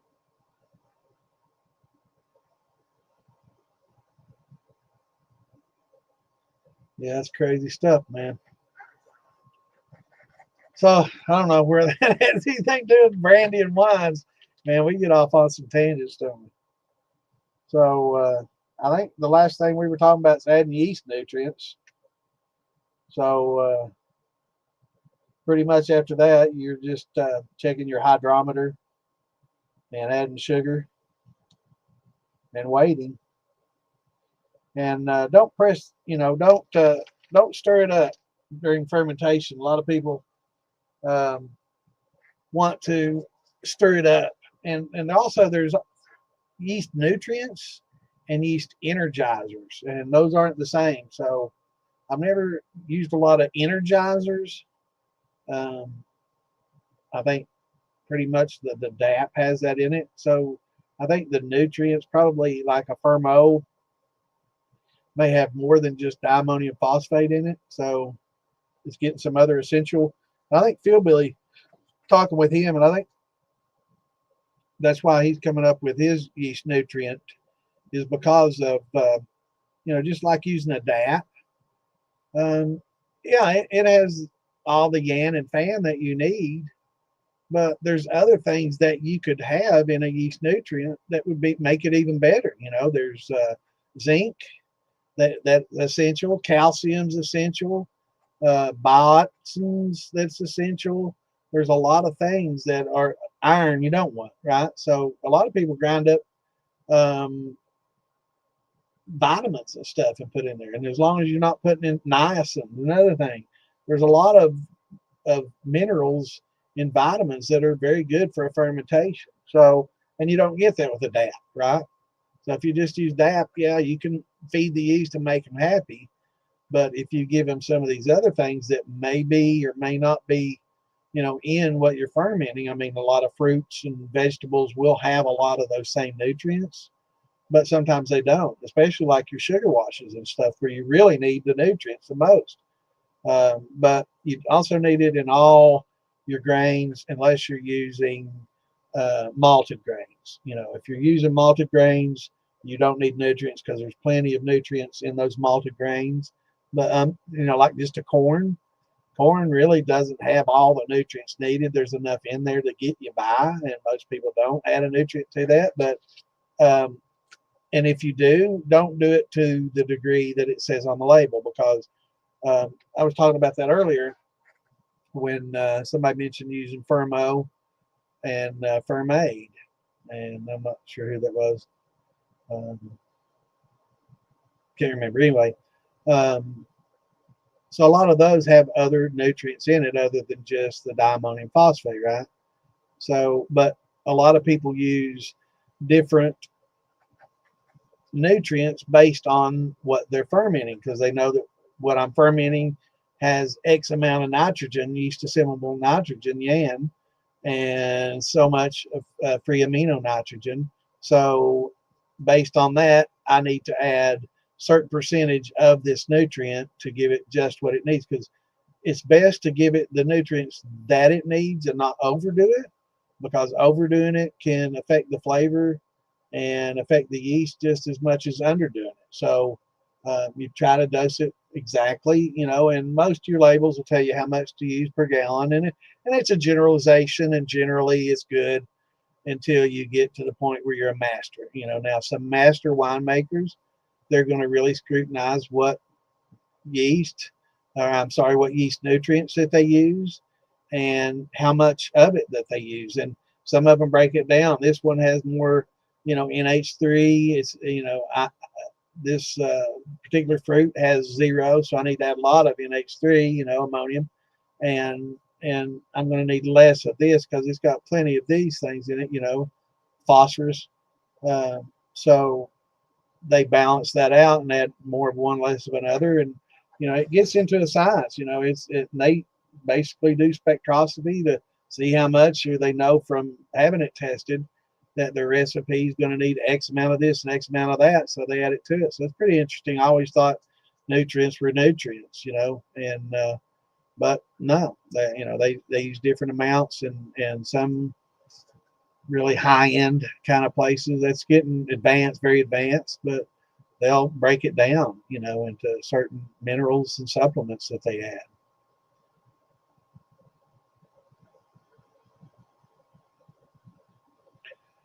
Um, I would say probably true, Richard, on the pH.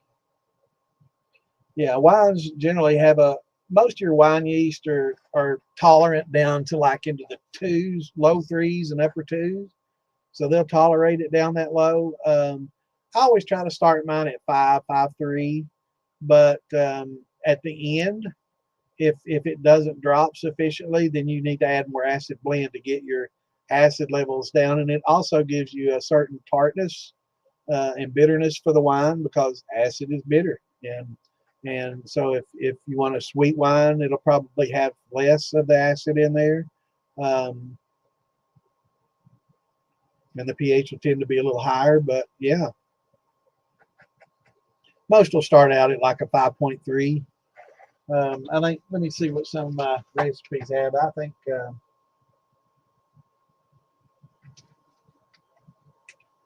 might have been one or two that started a little lower than that. Let's see what some of these.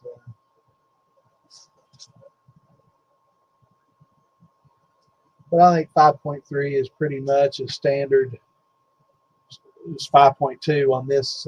Well, that's an all grain. Here's some peach wine.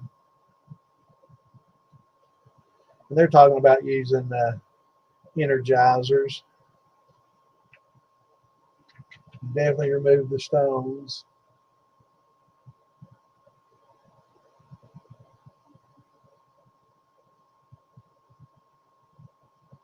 And they don't even really see, some of these don't even, this one doesn't even talk much about acid at all.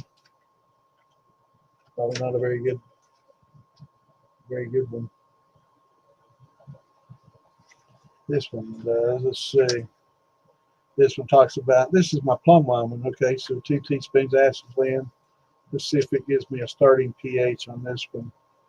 Because I don't remember all my recipes by heart. I'm not, I've only been doing wines and brandies, wines for the last 10 years. I've done brandies before that, but I was never really into the wine. But in the last 10 years, I've been more and more into the wine. But I think 5.3 is most of the starting points. But for certain ones that don't have a lot of sugar or sweetness, I'd say, you know, starting a little bit lower wouldn't be out of the ordinary. If it were in the threes, I would question it, but if it was 4 point something, I would say, you know, there's probably a reason. If there's a specific yeast that they tell you to use, but most of your wine yeasts are designed to handle um, lower pHs, and the fives and fours are fine. But what you got to do is just pull off some recipes and stuff. There's a lot of wine recipes online, and pull them off and try them. And all these notes you see me, I'll cross out stuff, and I'll say, no, I added this much pectic enzyme, or I added this much acid blend instead of one tablespoon. I added 1.5. You know,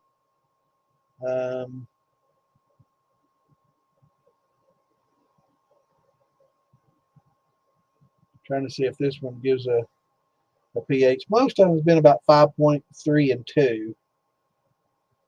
But for some wines that, like I say, that aren't real sweet and that won't drop a lot, they may have you starting it lower. But the yeasts have definitely been selectively bred to be tolerant to low pHs. And we want that because the low pH and high acidic levels is what helps keep the bacteria levels down. And if you do any canning, if you do any canning,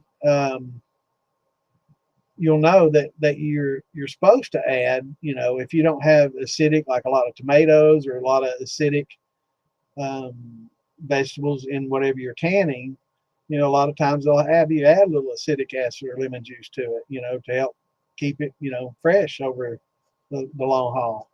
And some of the pressure canning is the same way, especially if you're dealing with things that don't have very low acidic levels. Then you have to add the acid to it to help it preserve it, and it preserves color and the food quality.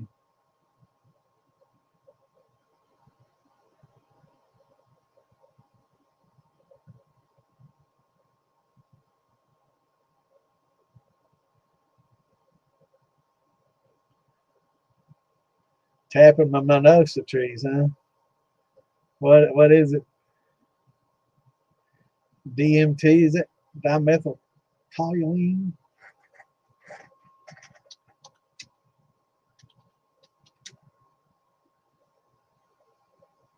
Dimethyltryptamine.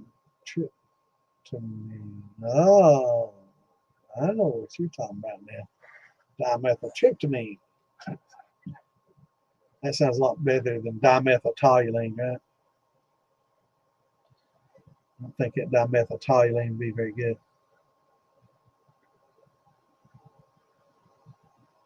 I'm not going to say anything more about it. I know what that is.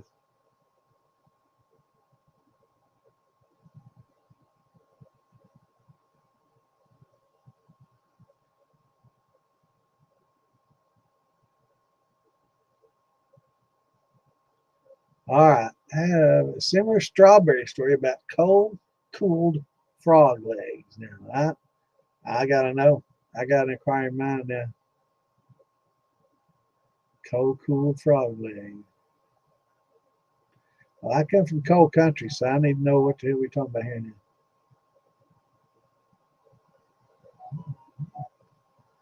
We all crazy, bro.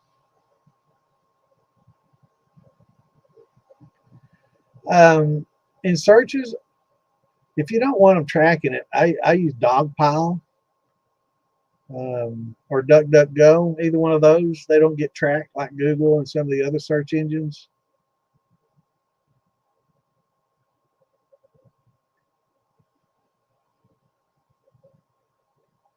Yeah, I use DuckDuckGo and Dogpile.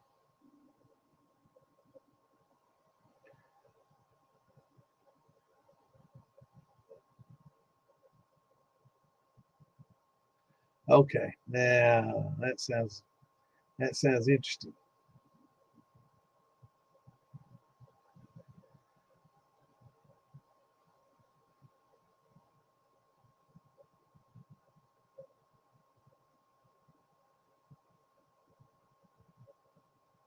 Right. So yeah. So when you're canning, you got to add that acid to preserve it, and wine's the same way. Um, but it not only helps preserve it, it's giving it that tartness, that people expect in a wine. Yeah, it's bad for you. That tryptamine, man.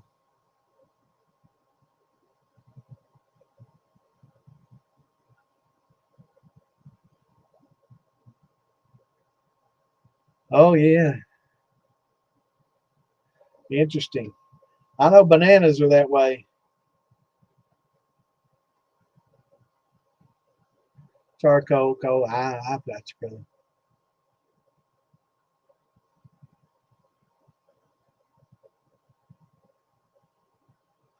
Yeah, yeah, yeah. You don't want to piss them off and have them come visit you, though, man. There's a certain level of take. It's like Elon. He's like, there's only so much I can do, man. If I do any more, they're gonna fucking kill me. And he wasn't kidding. You know. So I guess you can push them so far, and then after that, you know, look over your shoulder.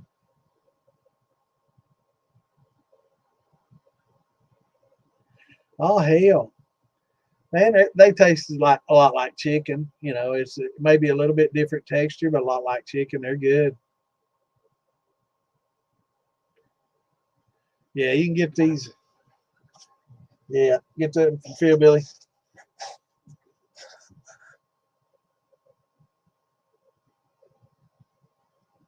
I'll have some shirts soon. They're going to be different than this, though. They're not going to have the same logo as this one. They're going to look more like. They'll be similar to this, but not identical to that. And well, can't believe that's full. They're going to look just like this, except it's going to be on a T-shirt, and it's not going to be patches. It's going to be a decal, so it'll look just like that, but it won't be actual patches. It's going to be cool. It's actually as cool as fuck. It looks a little bit better than that.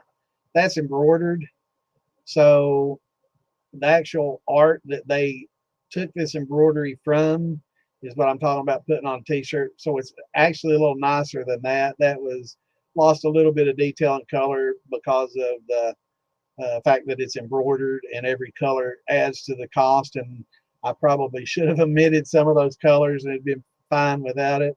Yeah, I'm waiting on my cash too, Chris. And I ain't gonna send you patches. I've done told you, brother. It has to be on a shirt. So I'll send shirt and all. But it ain't gonna cost you no more for the shirt. But I promised him I wouldn't sell patch kits. So I had to put it on a shirt. What you do with it after that, that's up to you, brother. So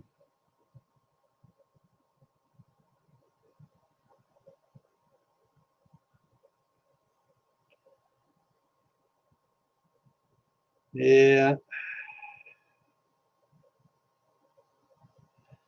different words. Yeah, I know.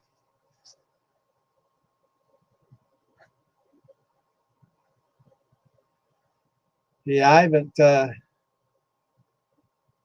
I heard there's a lot went on after the shit show. I haven't talked to anybody much about it yet. So um, I've talked to one person about it, and I've got to find out what the hell all happened. I don't want to talk about it on here though, so let's not go there. Yeah, I know there's some doubters out there. There's a lot of things that happen in our society, in our world today, that you should doubt. And I understand, a lot of people, you know, don't buy into a lot of things, but I think if I think sometimes people have certain beliefs because it gets them attention. And I think people say certain things like that. Yeah, and I think people do certain things and say certain things and have certain beliefs just to get attention. I think some of these Trump haters, they really don't give a fuck about Trump. They want attention, by being a Trump hater. That puts them into a crowd, you know. So I think some people just do things like that sometimes just because every time they mention it, people, want to talk about it, and it gets attention. So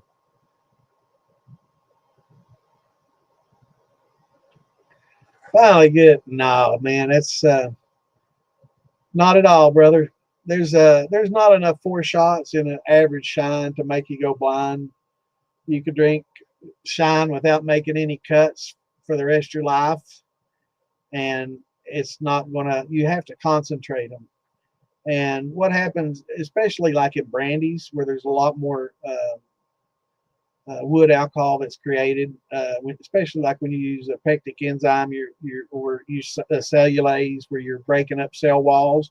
That's basically creating more methanol and more heads uh, to break open that cell wall, because that's basically how you make a wood alcohol, which is what methanol is wood alcohol. And you use that by breaking down pulp, and pulp in the woods. You use cellulose to break down the pulp in the wood. So, and convert that into an alcohol. Actually, it's a lot harder to do that than just to make a sugared alcohol, and it's a lot more methanol is a lot more difficult to intentionally produce in large volumes than ethanol, for sure. A lot more expensive, a lot more difficult.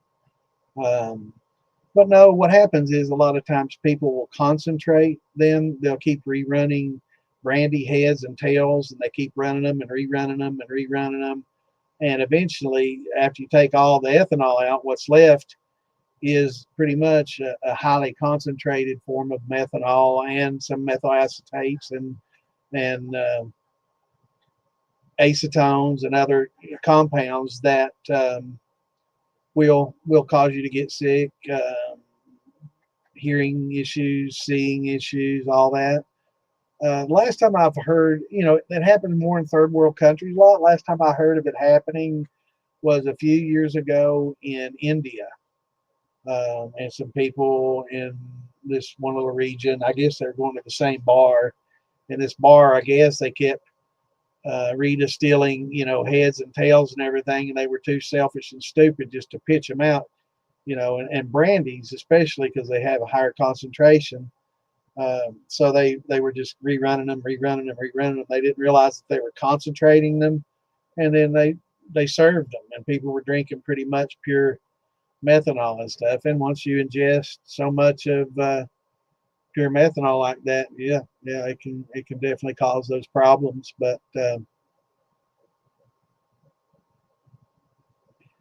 it's not something that you worry about. The biggest concern you have with drinking moonshine is the hangovers. If you don't get your cuts down properly, is going to be your taste and the hangovers. And over a long period of time, I'm sure that it does a number on your liver that properly cut alcohol wouldn't. But that's cirrhosis over a long period of time and not going blind, right? So I think that's pretty much, Captain. I think that's pretty much, and I think it was used a lot too back in the Prohibition days to get people away from drinking moonshine. After the Prohibition started, moonshine became a huge thing, and that's when they started using the scare tactics to, don't you dare drink that moonshine, you'll go blind. That stuff's not made under scientific laboratories. That stuff will get you. It'll kill you. It'll make you go blind and deaf. And it's all just scare tactics. Like same with marijuana. They did the what was the marijuana mania? What was that? Some show that they did talking about somebody smoked a joint and all of a sudden they wanted to become a axe murderer, a chainsaw killer, and all this stuff. And they showed some normal person. I can't think of it. It was an old show back before they even had sound in the movies and stuff. Back in Charlie Chaplin type days, and showed a Charlie Chaplin type dude smoking a joint. And all of a sudden he got in some craze. This is just theatrics, just to scare people away from using marijuana. Same thing with alcohol. Stupid. They still do that. So if they use politics to scare you now.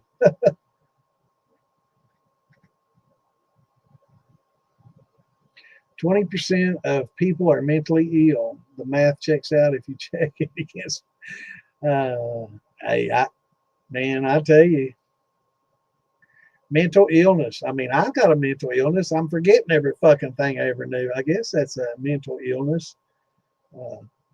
I guess dementia is a mental illness.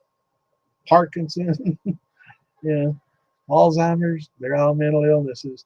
I'm suffering from one of them because I'm forgetting every fucking thing I ever knew. Can't even think of carbonation. God damn. And it's just, and I don't know. Does that happen to y'all? You just can't come up with a simple word and you just get stuck. And I mean, for me, most people, they just keep right on talking around it and don't. And for me, I have to stop and think because it pisses me off. And I probably shouldn't. I should probably just keep going. If most of y'all wouldn't even notice it. No, I did not see your question earlier about that, Richard, but I'm scrolling back to look for it, brother. I don't want to miss any questions. And if I do miss your question, ask it again or ask like Richard did there, because I'm trying. I get so far behind. I scroll through a lot of stuff and I try to look for questions and I easily could miss them. So I'm scrolling back looking for Richard's question and I will try my best to answer it, Richard. Yeah, when canning, no, it must have been before that. Let me see. Step feeding or using all at once when adding fermented dough. Okay. Lock up the coop. Okay. No, and I have done some research on that, and I was talking a bit about that. I don't know if you were out when I was gone, and I don't know if I saw your question or just it was something I was what to talk about. Is it's interesting that I've done a lot more research on nutrients after looking about the urea. Somebody mentioned urine and all this, and I've done more research on it, and for my own. And Phil Billy's doing a yeast nutrient, so I want to be able to help him out too with that. And when I talk to him about it, so I've done a little bit more research on yeast nutrients and stuff, and I've had a lot of, really in-depth people that big time winemakers, some of the best, they have it down to a science. I mean, they send their stuff into a lab like Steve Ice or Patrick Heiss uses, and it tells them basically how much nitrogen, yan, and fan they've got in their nutrients or in their wash or must. What are their needs for nutrients? And they basically, some of the fruits and vegetables that we use, grains, whatever, have certain levels of nitrogen available and other nutrients available, but lack in others.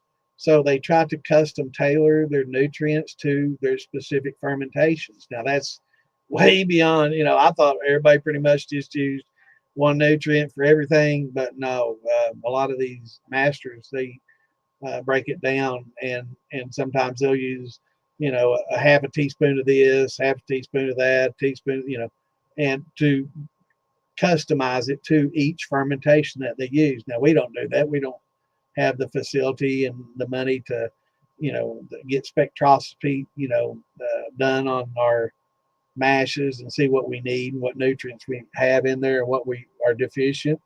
So we just use whatever's on the label for the Fermo and Fermade. But I have, in doing that research, Richard, I did see some people do step feed their mashes, their musts, and their washes as it's needed. They provide it that way; it won't be excessive at any given time. So yes, they do. Yeah, they do that. Do I? No, but after reading it, it's something to think about. But for me, I mean, well, this doesn't give you the dosage on the label. And I don't have it written down on there. Let's see. Nutrient wise, 2 tablespoons of yeast nutrient. That's many gallons. Let's see, something with fewer gallons. So I'm trying to figure out, and each nutrient's going to be different. What's your Fermo tell you to add per gallon? It's generally not a whole lot.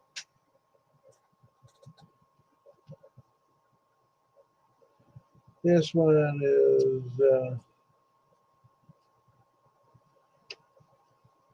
yeah, this one doesn't even have a nutrient added to the peach recipe. That's that same peach recipe I didn't like for something else. Didn't have any acid or anything. That's probably one I won't use. I've never marked on it, so I've never used it. Probably why. Um,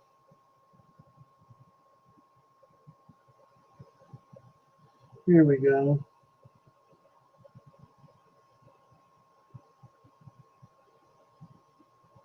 Teaspoons of acid blend. So in this one, that's 5 gallons, 2 teaspoons. What does yours? What dosage does your Fermo have on it, Richard? Reefer Madness. Thank you. Yeah, it was crazy. Reefer Madness. I couldn't think of reefer. That's why the madness didn't queue up. Yeah, that show's crazy, man. It made them somebody smoking joint there. All of a sudden got deranged and crazy. It's just all acting. It's stupid shit. And that was shit weed back then, man. It's like 2% shit. You know, they weren't getting high on that. You know, it's fucking like smoking fucking CBD weed, you know, and not THCA, that like the stuff that they got these days. I'm talking about hemp, like smoking fucking hemp. Basically, what they were smoking back then, because that weed wasn't good back then. It wasn't like it is today. I know back when I was young, it was 6 to 12%. That was it. You know, average weed was like 3. Shit weed was like 3.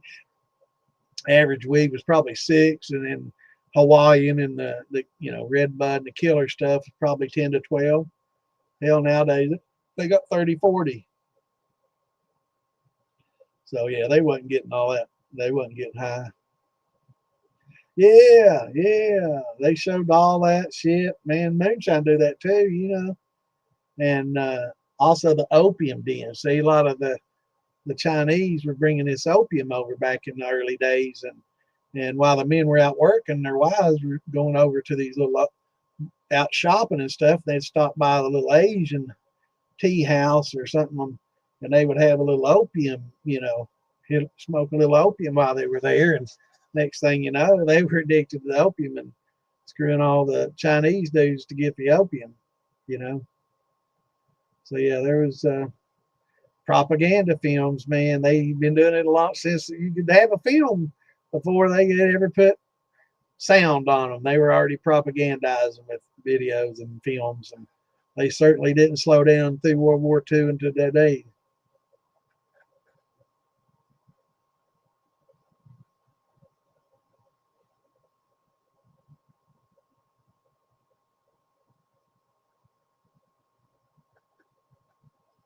So I'm trying to scroll back down to you, Richard. Okay, 1/4 to 1/2 a teaspoon per gallon. So that's about right. This was a 5-gallon one, I think it was, and it was a couple of teaspoons. So that would be kind of heavy, actually. 2, yeah, that's tablespoons. That's like tablespoon is what, 3 teaspoons?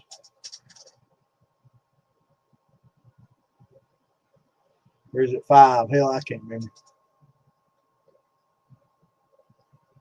But yeah, you definitely don't want to add.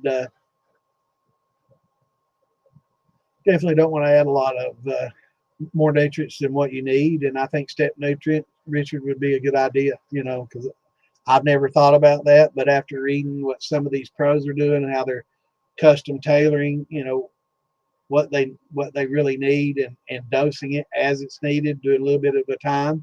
Now I will say I wouldn't step feed sugar or sweetener to the yeast a little bit at a time. I've heard of that being done too, and I really haven't researched that much, so I don't know the pros and cons to it. But yeah,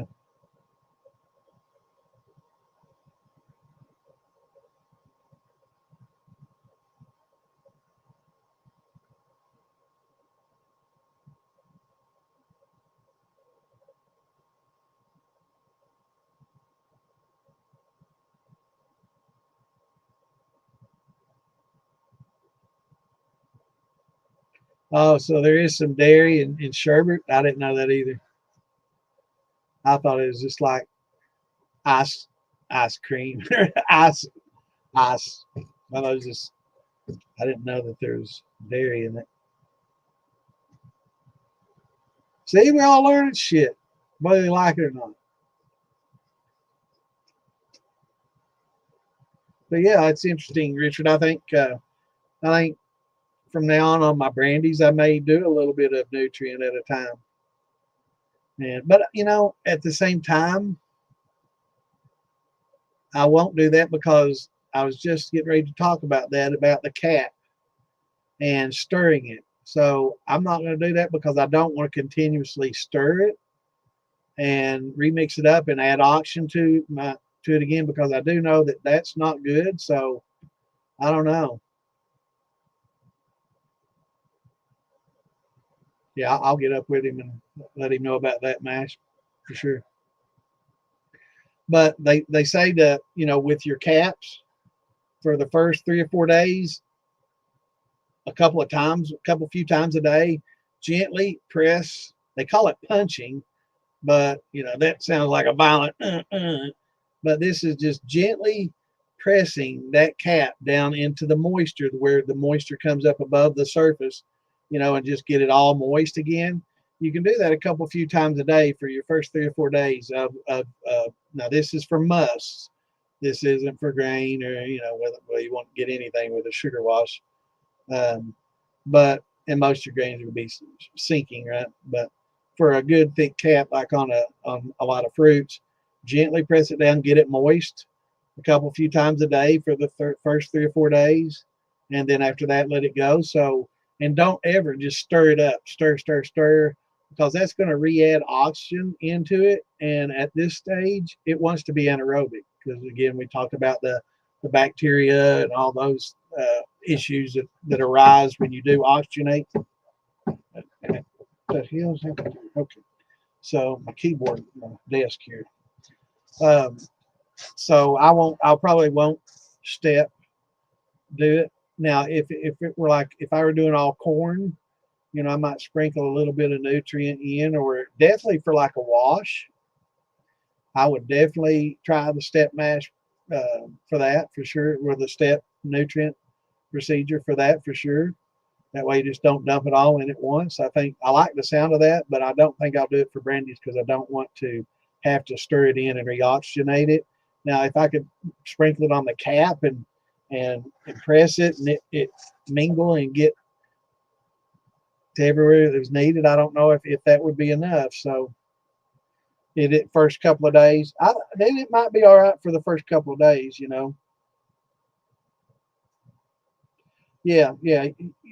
Well, the only time you really want oxygen mash is right at the very beginning, right? You want to oxygenate the shit out of it. Stir, get as much oxygen as you can in there right when you pitch the yeast. That way they breed a lot, because when they get oxygenated, that just makes them drunk and they want to breed. That's all they want to do. They get high on that oxygen, they breed. And that's good starting out to get you a good colony of yeast going. But after that, you put your cover on it, put your airlock on it for a while now, and let the CO2 build up. That way, you don't have an oxygen-rich environment that is going to be conducive for bacterial growth and fungus. So, and Mash is right. You don't want oxygenated. After that point, you want anaerobic. You don't want any oxygen in there at all.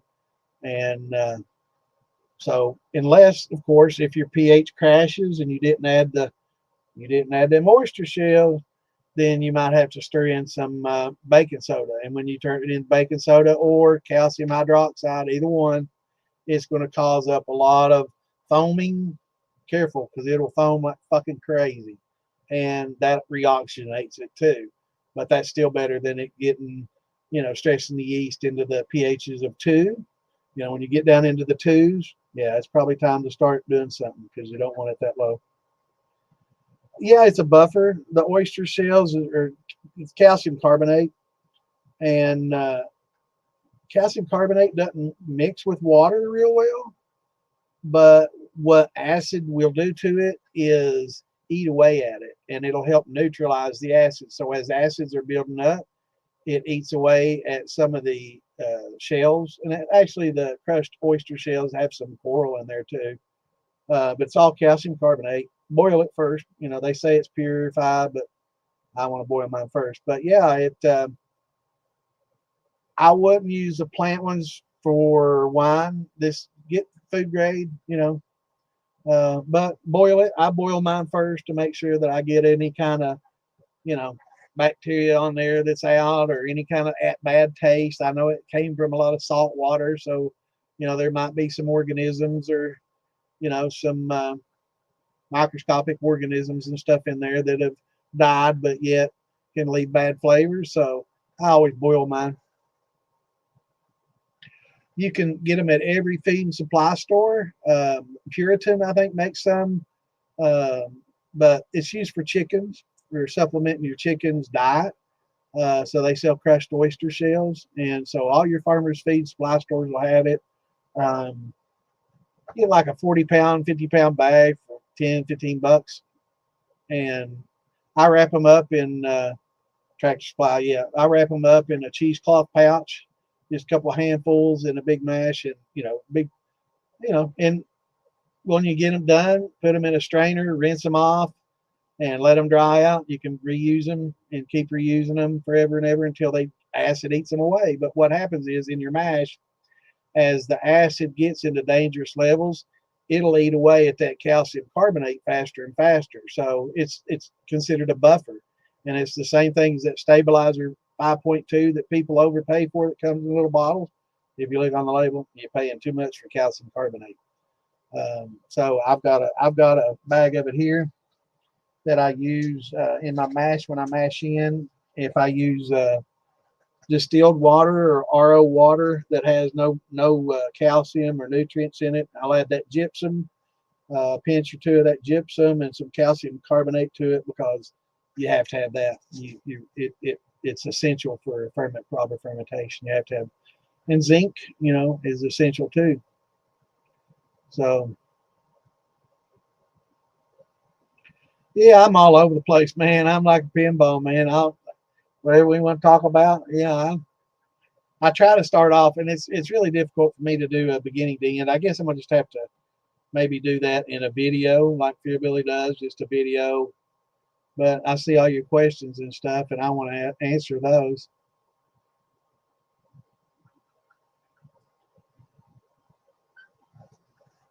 Well, be honest, mash. It's not used in winemaking as much as in sugar washes, in grain bills, and brandies that are going to get distilled.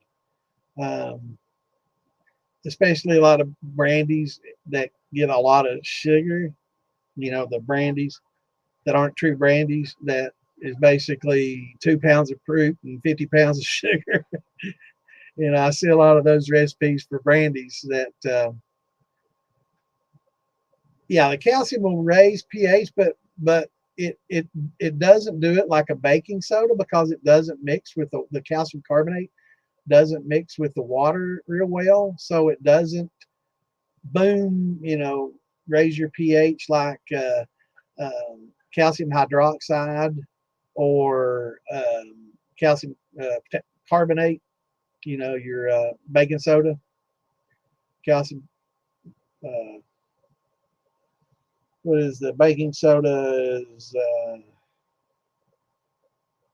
sodium bicarbonate. Takes me a while to remember some of this shit, man, in my mind. But the sodium bicarb has salts that the yeast don't like from the sodium, and the fact that it's a bicarbonate, and it does mix with water real well, and it's like a volcano, man. But that salt stresses the yeast, but not as much as the low pH. So if you have to use it, you got to use it. But calcium hydroxide, which is a pickling lime, will work just as well about raising pH fast like we want. But yeah, you won't use a calcium carbonate to raise pH real quickly. It basically only works against acid. It's hard to explain the buffering versus raising pHs. It will technically raise pH over a long period of time, but it's not as much raising pH as it is avoiding low pH with the acid. So it just kind of counterbalances that out. But mash, it's done mostly in. What's going on, Mr. Brennan? I ain't talked to you in a while. Give me a shout sometime, brother. Been too long. But yeah, it's boil them, especially in the brandies. See, but the thing about brandies, if it's a high sugar brandy with low amount of fruits, which is what most moonshiners do, right? They don't make a true brandy or a true wine.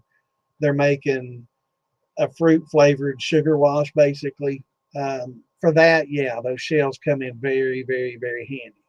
If you're making a serious wine and you're wanting to make it as a wine, and I don't use them for that because I do want low pH. I do want slower fermentations. I do not want to stress my yeast out to a point, but um, it's balanced out, right? I've never had a pH crash during wine making, but I have a lot during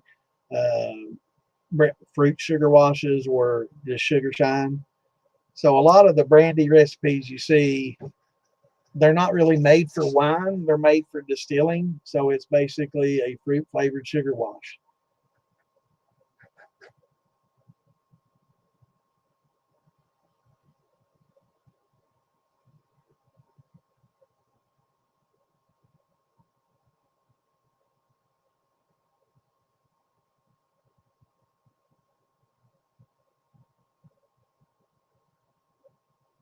Yeah,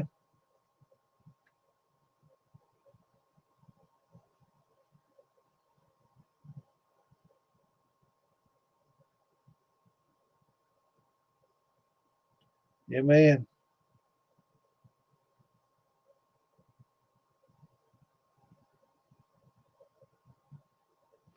Yeah, I wouldn't. Don't do it for a wine, but like a high sugar brandy. If you've ever had, if you've got a recipe that you've done and you've had issues with it, with sometimes it crashing, pH crashing, and it's got a lot of sugar in it.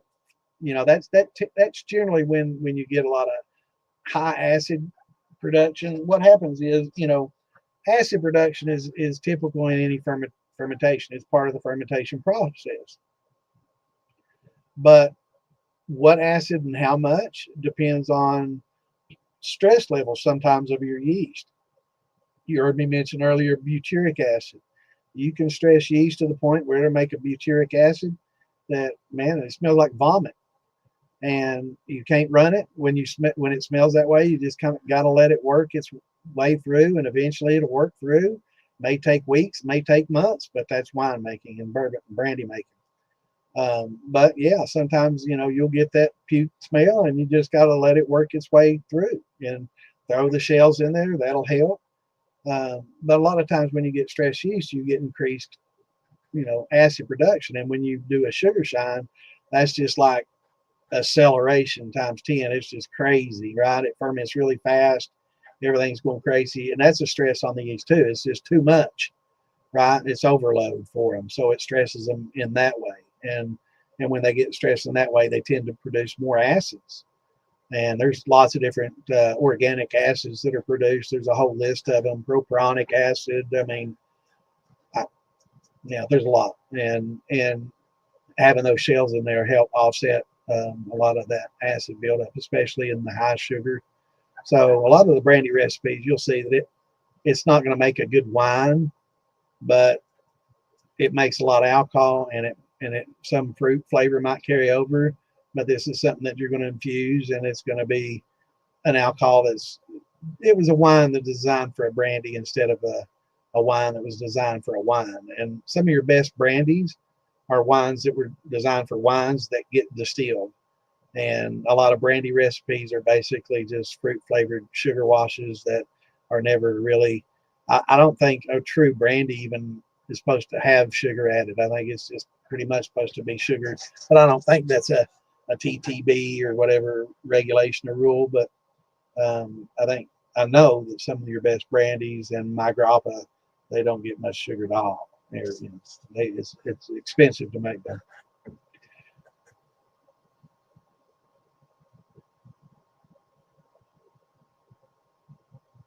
All right, brother. Yeah, it's getting about that time. Hell, it's 11:34.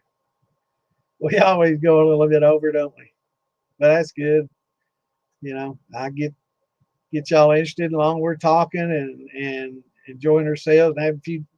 I haven't been drinking any night. I haven't had. I think I left myself a little bit in this jar for tonight. Saw a shadow in there. Man, that's good stuff. Pretty strong. 135 proof. But yeah, it's calcium acetate is used for making sterno fuel. Yeah, I don't think that's one. I don't think I want to add that to my wine though. But I do. Sterno fuel is something that. What are the bars they give you in the military? What's that called?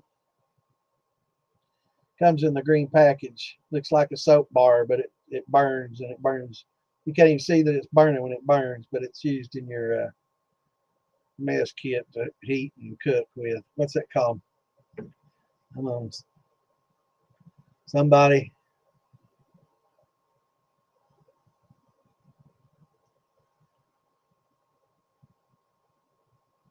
What links? I'm sorry, I just saw that.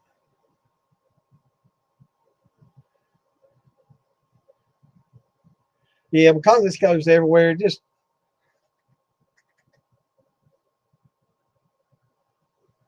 yeah, I don't even know if you can post links in it.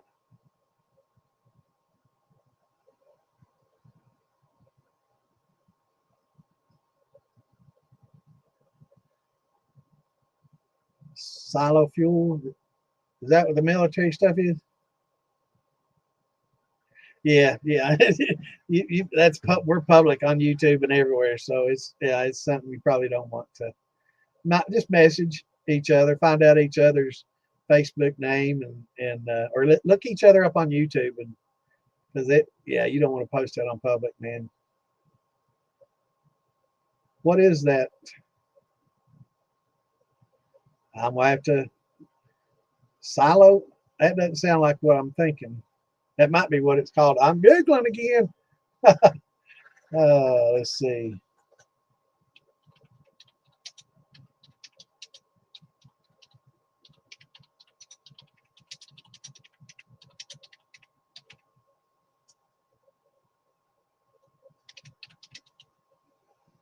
And it is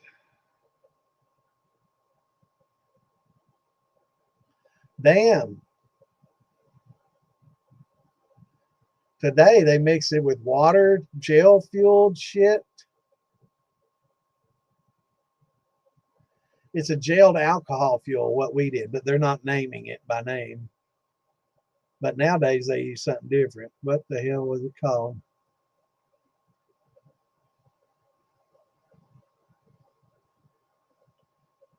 Flameless ration heater. No, that ain't the term either. They called those bars something, and it wasn't flameless ration heater. All right, military guys, what was it called?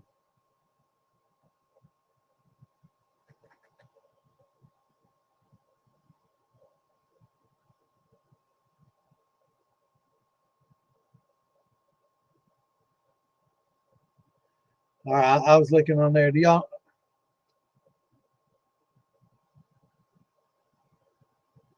So is that what it is? I go upstairs. I got a whole case of that shit in my survival pack.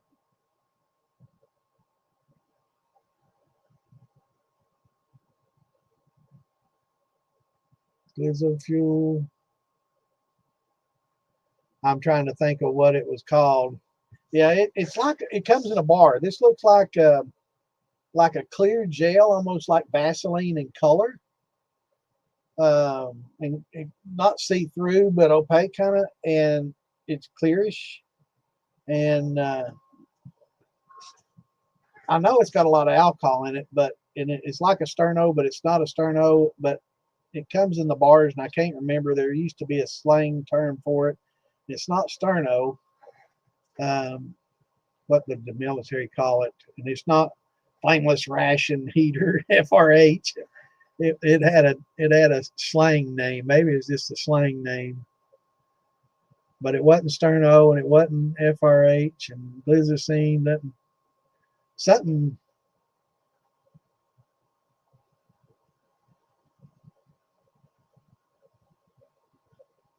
something lean or something with the lean in it.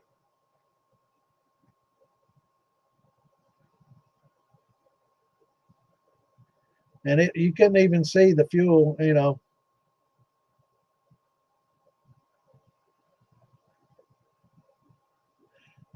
even Google can't tell me what I'm looking for. I have to find somebody who's in the military in the 70s, 60s, and 70s. That was used.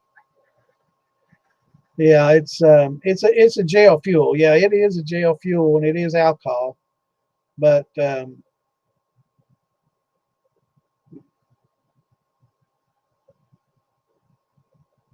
yeah, they do. Yeah, these days, Clint, they use a some kind of gel. You add water to it and it gets hot.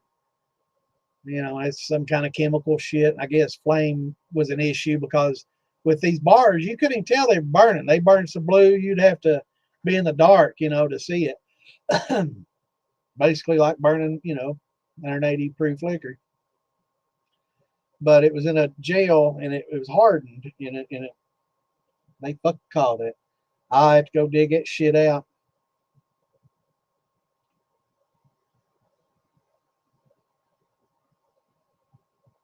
Wasn't aerogel. I can't remember what it's called. If I heard it, I'd know it in a heartbeat. It was something seen, something lean, something seen or lean, like a gasoline, but it's a lean, but not gasoline, but it's something a lean or something maybe. Not cosmoline. That's the grease. Something kind of like that though, but different. Um, I have to go pull one of the bars that comes out in a green cardboard box. Looks like a deck of cards. I have to dig it out. Sternoline. I don't know. It might have been called something like a sternoline or something. I have to look it up. I have to go dig it out. I got a whole case of it. Where if the shit hits the fan, it's something to cook with. Yeah, acetylene. There you go. That'll cook it. That'll cook that shit fast. But yeah, something like that. But I'll have to dig it up. I have to dig it out, look at it, and see. Trioxane. Thank you very much. That's it. Triox is what they called it. Trioxane. That wasn't lean, it was ain. Where'd you find that? I fucking Googled that shit and I couldn't find trioxane. Yeah, that's what they used to use.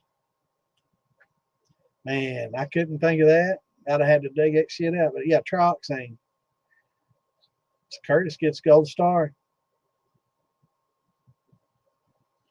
But that was it. Thank you, man. I'd been fucking sitting here for the next hour where I'd have had to go dig through my fucking shit in the garage to get my big trunk out, my survival trunk that's underneath everything that'd take me 2 days to get to, in an emergency, right? Like what we have. My emergency pack, yeah, it'd take a day to get to it. So that's something I have to come back for, I guess.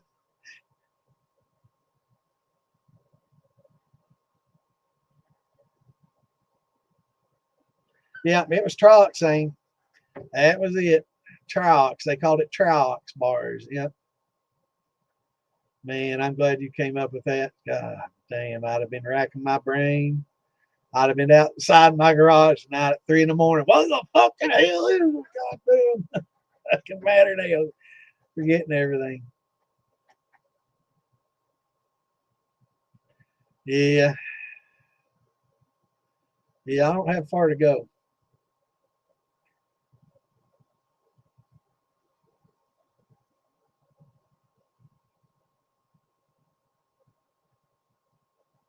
Wow. All right, everybody, we're going to end it on that truck thing. Thank you, Curtis. Man, I would have never thought of that. God damn, I'd have been racking my brain.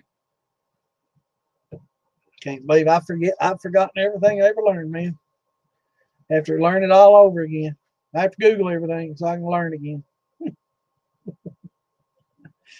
Uh, yeah, at every festival, you gotta come to the festivals, brother. We'll swap jars and share each other and try everything. It's sit around the campfire and pass the jar around, man. It's awesome. Bar in the bottle. I was supposed to not talk about that. There might be just a little bit a sippy sip around the campfires, but a lot of locals they're afraid that it's going to be a big drunken brawl, and it hadn't been up to this point. It won't be. Um, but yeah, I think what we do is probably a misdemeanor because we're not technically selling it, and they can't prove that we produced it. And actually, all somebody have to say is, "I bought some and poured it in a mason jar just to make it look like I made it." You know, I bought that Georgia moonshine or that, whatever. So that's going to be hard for them to prove, and something they don't want to spend a lot of money in courtrooms, dealing with. But if they catch it coming off the steel, man, they got you. Right, exactly. But at the festivals, I'm barely over 21, man. You can card me if you want to, though. But yeah, we have a good time and pass a little bit around, and like I said, all the festivals I've been to, I've never seen the first fight. Actually, I did see a fight. It was two women fighting. One was from a motorcycle club, and another one was uh, somebody that got a little bit lippy. Um, but it was an MC chick and somebody, I guess, from just the crowd that got a little lippy with her, and she wasn't having none of it. She beat shit out of that bitch. But that's the only. I've never seen anybody drunk, and I saw at Maggie this year what was to believe to be feds, most likely were feds there at the party. We're asking a lot of stupid questions and hitting on some women, or flirting with some women that were inebriated and their husbands didn't like that too well. So we helped them out of the way. But no fights. I've never seen any fights or anybody getting drunk crazy and doing anything abusive. And, you know, they're like any other festival. In fact, that you go to a music festival and you probably see more wild people there than most of the alcohol related festivals, where they're using a lot more hard stuff. But yeah, you might see a little weed being passed around and a little liquor being passed around, legal and illegal, depending on where you're from and where you are. But it's never been to the point where it became a problem, and there's cops around everywhere in case it does become a problem. They're not going to say anything until you get to that point. Now, if you're sloppy drunk, stumbling around and falling into people and knocking stuff over, they're probably going to give you a place to sleep for the night. But um, vinegar, yeah, send me some of that wine vinegar. But with wines and beers, it's my state. It's legal. I can make wine and beer as a hobby, and I can mail it to you, and I can sell it to you. But when it comes tax time, I have to declare it, on my taxes as a hobby income, and it's perfectly legal to do that. No licenses are required as long as I stay under so many 100 gallons or 1,000 gallons, depending on the state. So, um, yeah, a lot of places, you can sell wine and beer, no problem at all. But when it comes to liquor, that's another story federally for sure. Hell yeah. So is that ivermectin. Just saying.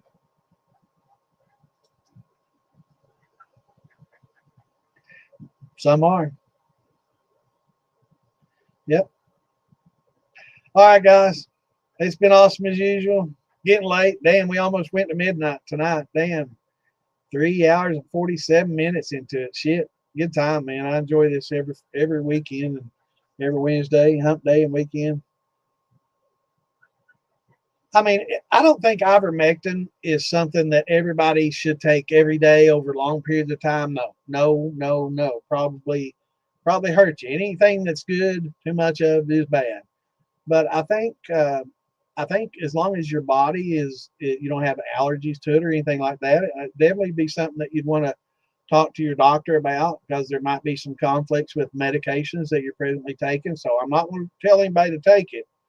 No, I do know that it's legal to buy over the counter in some states, and most states not, because of the medical, pharmaceutical industry doesn't want that. But that's for another place, another discussion. We probably should do another podcast. Dave and I were talking about doing a jar of truth type podcast where we just talk about politics and bullshit and a lot of things like that, and let everybody just talk about whatever conspiracy theory or whatever used to be a conspiracy theory that now is known as fact. Right? Everything's a conspiracy theory until you prove it. Right? It's just it's just a theory. Um, but we thought about that. But if it's okay, I definitely talk to your doctor about it. But I think a round of it wouldn't hurt anybody, if long as it didn't cross with your medicine or hurt your body, or everybody might have predisposed to certain issues with it. So I'm not going to tell everybody to take it, but if you're able to take it and your doctor says it wouldn't hurt, might be a good idea just to cleanse if there's any parasites in your body that they may or may not be aware of. There's a lot that they don't know about. As long as it doesn't hurt you, why not?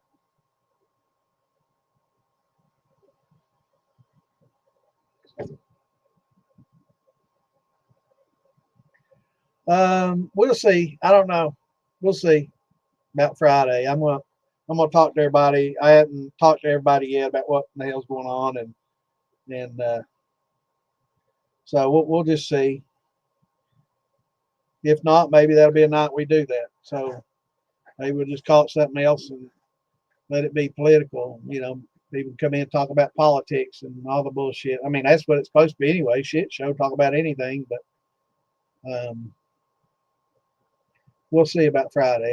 We'll make an announcement in the militia page. I got to talk to Phil, Billy, and Tom and Damon, and I hadn't had a chance to. I've been busy since Friday, and I've talked to um, one person about it, and we'll see.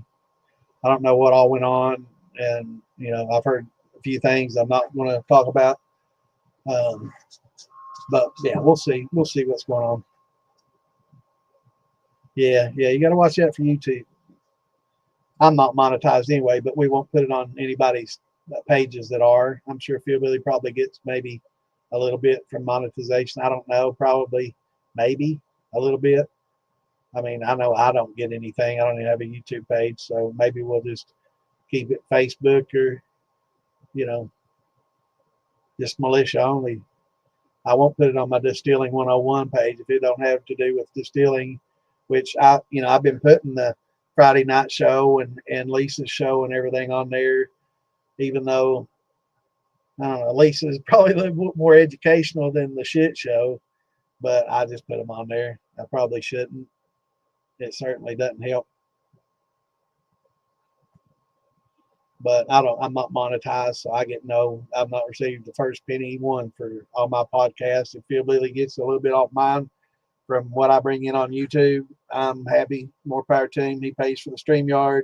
I hope it helps him, but he's not making enough to pay for the StreamYard. So, he pays for the militia podcast system. So definitely appreciate him and send him all the business that we can, because he's what makes all this possible. So definitely go to his site, check out his videos, get more active on there. Got some great content. Love the videos he puts out. I'd love to be able to do that. I may try to do more of that, like an instructional beginning to end, like Ian did on what was it? pumpkin mash or something a little while back. Billy did the melon mash thing beginning to end, so I might do something like that and put on there. But yeah, definitely. All right, everybody. It's almost midnight. Hell, 6 more minutes. Let's just chit chat for 6 more minutes and make it a fucking midnight run. Yeah, might as well. We'll talk about something for another 5 minutes. God damn, I know I can. I can talk all damn night if you let me.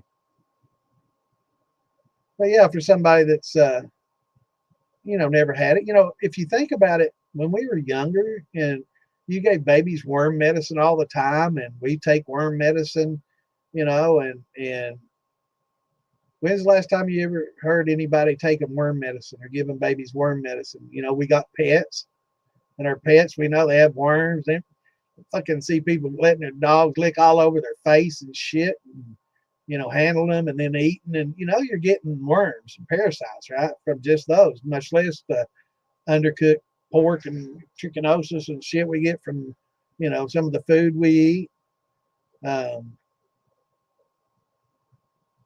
So maybe, around ivermectin for people that are able to take it. Again, I'm not going to tell you to consult your doctor and see what they think about it. A lot of doctors will be like, hey, you've been reading that on the YouTube or Facebook, reading about that ivermectin and methylene blue. Oh, damn. That's because there's probably, they would rather have you come in for that parasite and them diagnose it and give you some prescription drug that says the same fucking thing that might be more harmful to you, and he gets $1 out of it, and the kickback.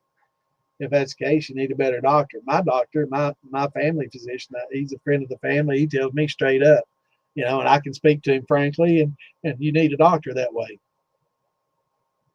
So get to know your doctors well, and don't hide anything you're past from them. Let them know what's straight up, and what's going on. Be honest with them, because the more honest you are with them, they know, you know, what you've done in your past. They can tell, probably smell the weed on you when you come into the office. If you smoke weed, I'm sure they smell that. Do you use any street drugs? No, yeah. No, man, I'm never using any street drugs. What makes you think of that? And y'all Chinese eyes and red. Can I get a drink? Water. So yeah. Fibula. Oh hell. That's in the leg, right?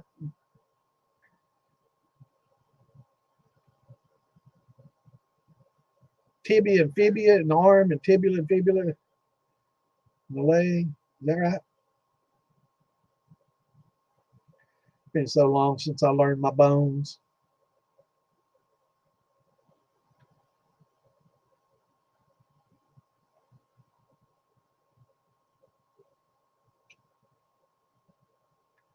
Yeah.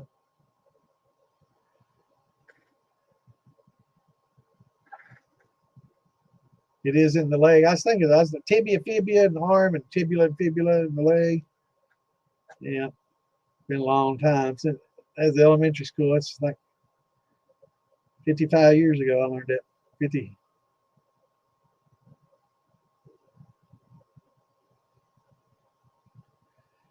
Man, and you need a moonshine hobby. That's what we're here for, brother. That moonshine hobby, definitely fill it up, man. Once you get the bug, you'll be trying to make everything.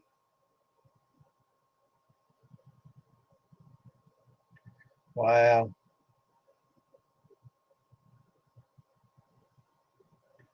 that's crazy, man. That's bad, man. I hate to hear that, Mike.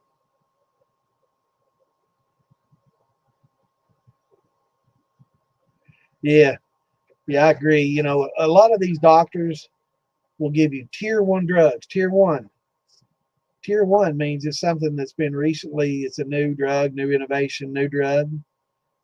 and they get money to prescribe these tier one drugs, and they're very expensive. And it's an insurance scam between the pharmaceutical companies and the doctors. See, they get these doctors prescribing these tier one drugs, and these tier one drugs are new drugs that they have the patent is still valid on them. So after the patent's up on these drugs, then come all the, the alternatives and the what do they call them, the generic form of the drugs. When it becomes uh, out of patent, then you get all these generics. They can't make any money on it anymore. But the tier one drugs, they can. So, and some of the tier one drugs are better. I'm not going to say they're all bad and they're only doing it for the money. There are some research going on, and some of these tier one drugs are the best, right? And nothing ever better for certain things. But I would say, I might not necessarily say majority of them, but a good number of these tier one drugs aren't any better in most cases, many cases, I won't say most, many cases, not as effective as something that's been on the shelf for 20 or 30 fucking years or 100. But they can't make any money out of that. So they keep having to come up with new drugs to treat the same things, or they have to come up with new diagnoses, new issues, new I don't know what medical term would be used for them, but different issues. They have to keep coming up with all these new things to create all these new drugs for, right? Because they can't make any money if it's on the generic market already. So,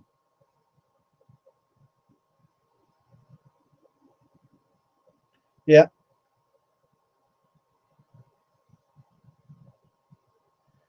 yeah, and that's why I love my doctor, man. He's straight up honest. He'll be like, "You don't need that. He won't need that." And he'll give me a regular. Most of the stuff I take are generics. I think one or two that he's given me over the time. I think he's given me one or two tier ones.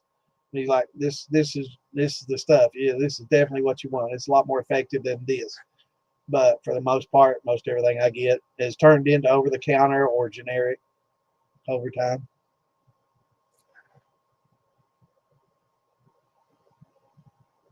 Right. Well, strength too. You don't necessarily want your drug stronger because it might get too strong and actually do damage. And it's like overdosing, that you can get too much. But I know what you're saying. Right, right. 10x cheaper and right, right. Not 10x stronger, but 10x more effective.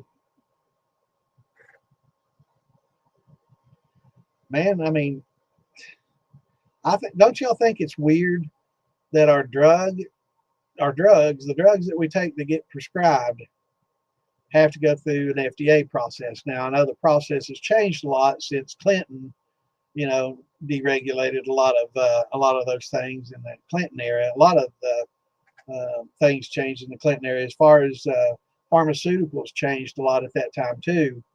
Used to, most of your research was done at state universities. In case a lot of people don't know, most of your state universities and those places where where the drug research took place. And after the Clinton era, it was privatized, where a lot of the drug research went to pharmaceutical companies. They began doing their own research, and in some cases, their own regulation, which I find crazy. But like the supplement market, you can make these supplements. They don't get fucking tested by anybody. So any Joe Schmo can come up with a snake oil and sell it on the market. And that shit can be fucking, kratom or some shit that's gonna fuck you up. And it doesn't even get regulated, right? So yeah, it's crazy. All right, y'all. We made the 12 o'clock midnight berry. We did a 4-hour stream. Awesome. It was fun. It was real. But I'm getting tired too, and I got stuff got to do tomorrow. So glad everybody tuned in. We didn't get to do the beginning to end wine that I wanted to, but I'm going to do a beginning to end grain, either video and follow up with it on a type in a text format, so I can upload it to the DIY Shine and Stuff page and the Moonshine Militia page, and put it in the file sections in both of those, so we can have something to share for the beginners, so they can just have a little cheat sheet. I mean, there's nothing wrong with it. I still, every time I want to show that, that's my grappa recipe. So anytime we just pull something like a blueberry or blackberry shine, we want to make little notes. Wine. Now this is wine, so make sure it all says wine and beer, not brandy, because you're making a wine. And that's legal. So if they see your notes, they can't use this against you, because that's wise to make notes. That's legal, right? And that's exactly what this is, wine to make notes. So so any of your notes, always make sure that you put at the top for whatever wine or whatever beer you're making, and not brandy or whiskey. But anytime you get one off the internet, and there's so many good ones out there, go to the good places though to get them, and don't get them off Reddit. But summertime blueberry wine. Now, if you get one that's talking about wine, like this one, and they talk about acid blend and pectic enzyme and using nutrients and yeast energizers, potassium sorbate, that's a fucking wine recipe right there. That ain't no brandy, no moonshine bullshit. This is a fucking wine recipe. When you see them using all those ingredients, and they're using acid blends and everybody uses pectic enzyme, but yeast nutrients, yeast energizers, potassium sorbate, Campden tablets. Anytime you see recipes that includes those, you've got onto a good wine recipe. Now, as you do it, you can make adjustments. Like this one's for 5 gallon. I wanted to step it up for 10 gallons, so I doubled everything and wrote it down. And as you do it, make little notes as what you did, or if your gravity was started a little bit lower than you expected, based on the amount of sugar they had you add. Maybe next time add a little sugar, or maybe it's too high. Maybe it's almost 1.090 or 1.1, or over. Maybe next time mark the sugar out and try a little less sugar next time. So,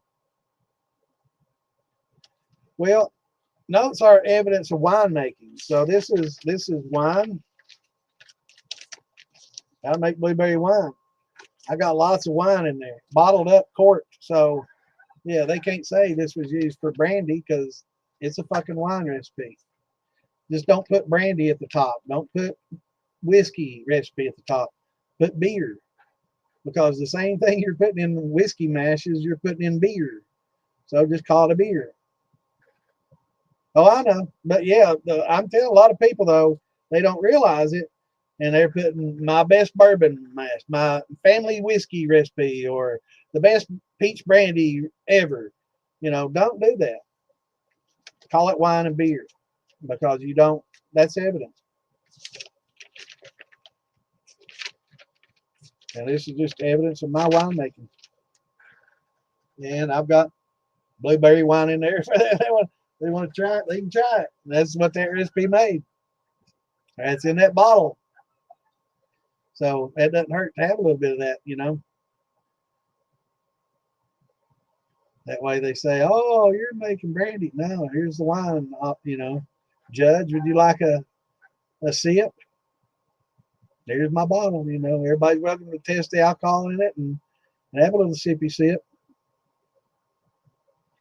And that might get you out of some trouble if they don't find your still. If you got a little keg in the corner, they don't know that that's a keg still. It's a beer keg until you put a column on it, right? So think about those things. That's a beer keg. Until that column's on it, that's not a still. That's a beer keg.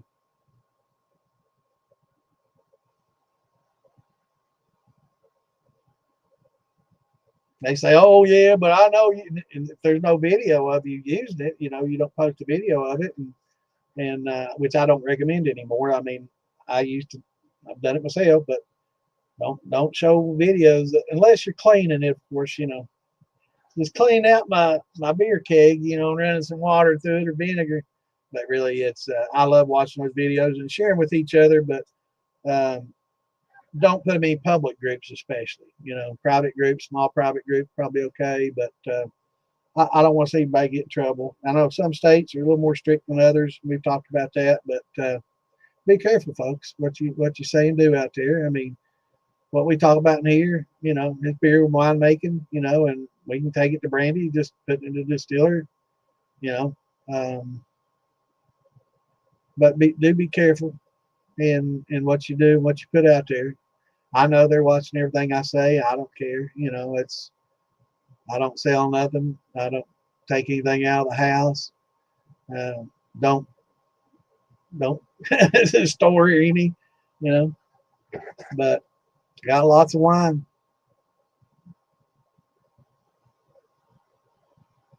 That's right.